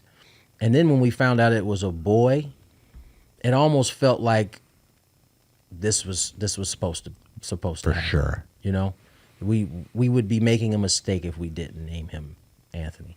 And the timing of it. Right. Right. I think that is what moved me off of not wanting to name my son Anthony. Was the timing of it. Us actually, because neither of us believed we would ever have a boy. We had already had 3 girls. And as I said, the numbers say you're going to have another girl, the 4th one. And so all of that played a factor into us changing our mind about it. Man, this is a God story right here, dude. For sure. This is a God story that he is living inside it. Like he's a part of Trey. I'm no convinced. doubt. I have no doubt. No such thing as a coincidence. No, don't believe in him. Immediately, you guys are pregnant with a son. Like immediately. Immediately. It just doesn't. Come on. It doesn't usually. And you work are like not that. like you said. You have 3 girls. Like my cousin has 4 daughters. You just don't have a boy. No, you keep having girls. That's how it goes. Yeah. I have a buddy. 3 girls. Had another one. 4th girl. It doesn't usually work that way. And Trey is 5 years from the other youngest, right? From like 4 and some change. 4 and change, yeah. Yeah. So what are like the timing? I don't even know that we were thinking about having another child at that point. That's what I'm saying. Like, because you went like 2 years, 18 months, 22 months. Boom, boom, boom. 5 years. Yeah, no. Wow, dude. What a story, man. I am so glad I came back around to this to lead up to this story. And we just had to find it. We just had to find it. Oh, yeah. I and I'm just thinking as you're talking, I'm like, man, I'm so glad you got this story out. Yeah. To really share about what you're about, what your family's about. You know, because oftentimes when you say testimony, I often think about this a lot when we start talking about testimony. I was like, God has really been good to my family and myself. I haven't had a whole lot to like really deal with. Yeah. But that the 1 or 2 things that I've had to deal with have been pretty big, you know. in my dad's passing, you know, that's at the tippy top. Oh. To lose a father at 54, it's quite early. And not only your father, your superhero. My superhero, right? The trade-off that my dad exits and Trey arrives is that Trey never got a chance to experience my dad in the physical. Yep.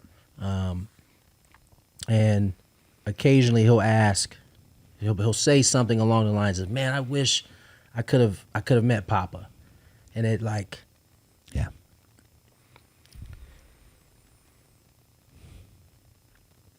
That stings a little bit. Yep. But you know, as I said, my dad exited, and I got a chance to have a baby boy. And remember this: would Trey have arrived? Yeah. Had he not left? It's a great point, and it's something I'm pretty positive would be the case. Do you know what I'm saying? Yeah. No, I know exactly what you're saying.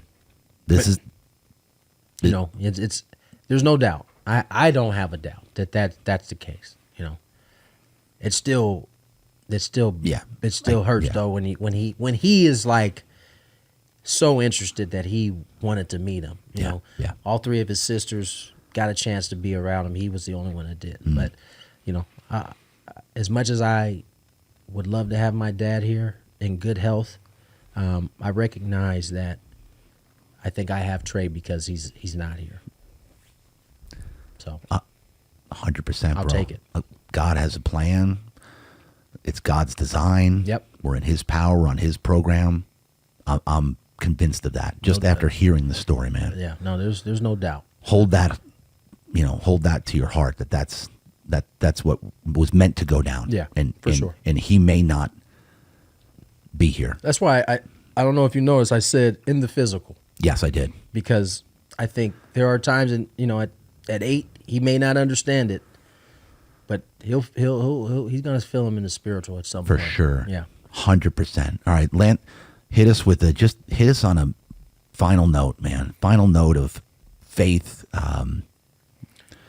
Give people hope. I just think that, and much like a house that you build, having a foundational faith, a foundational built around faith, your house can never be blown away. It can never be knocked down. After that, it's your family, you know? Yep. I think those 2 things in itself will get you where you want to go, will lead you in a path of where you want to go. Your faith first, your family second, and then you just try to pull in everybody else after that. That's right. Because when the times are tough, man, they're going to be tough. Yeah, they're guaranteed. guaranteed the times are going to get tough. you're going to go through tough times, Yeah. challenges, obstacles. And your tough time may not feel like tough time to someone else, but it's your experience that you're going through. That's and right. If you have that foundation built around faith, it doesn't mean it's gonna be an easy path to walk through, but it'll be a path that you get through and are stronger on the other end of it. And that's a guarantee. That is a guarantee. Tony Gwynn Jr. Yes, sir. It's been a freaking honor, bro. Pleasure's mine, my man. Man, this finished. I'm so happy we got on that story, bro. Tony Gwynn Sr., we love you. Yes, sir. Mad props, big ups. You left behind an incredible son. You did an amazing job. Thank you. Trey, Dad, Grandpa, I will coach your grandson with everything I got and carry on this amazing legacy of faith Yeah. and love. Yeah. Whew. Tony Gwynn Jr., thanks for sharing your time, my brother. Thanks for having me, brother. Come on, let's go. Real deal talk. That's a wrap. Let's go.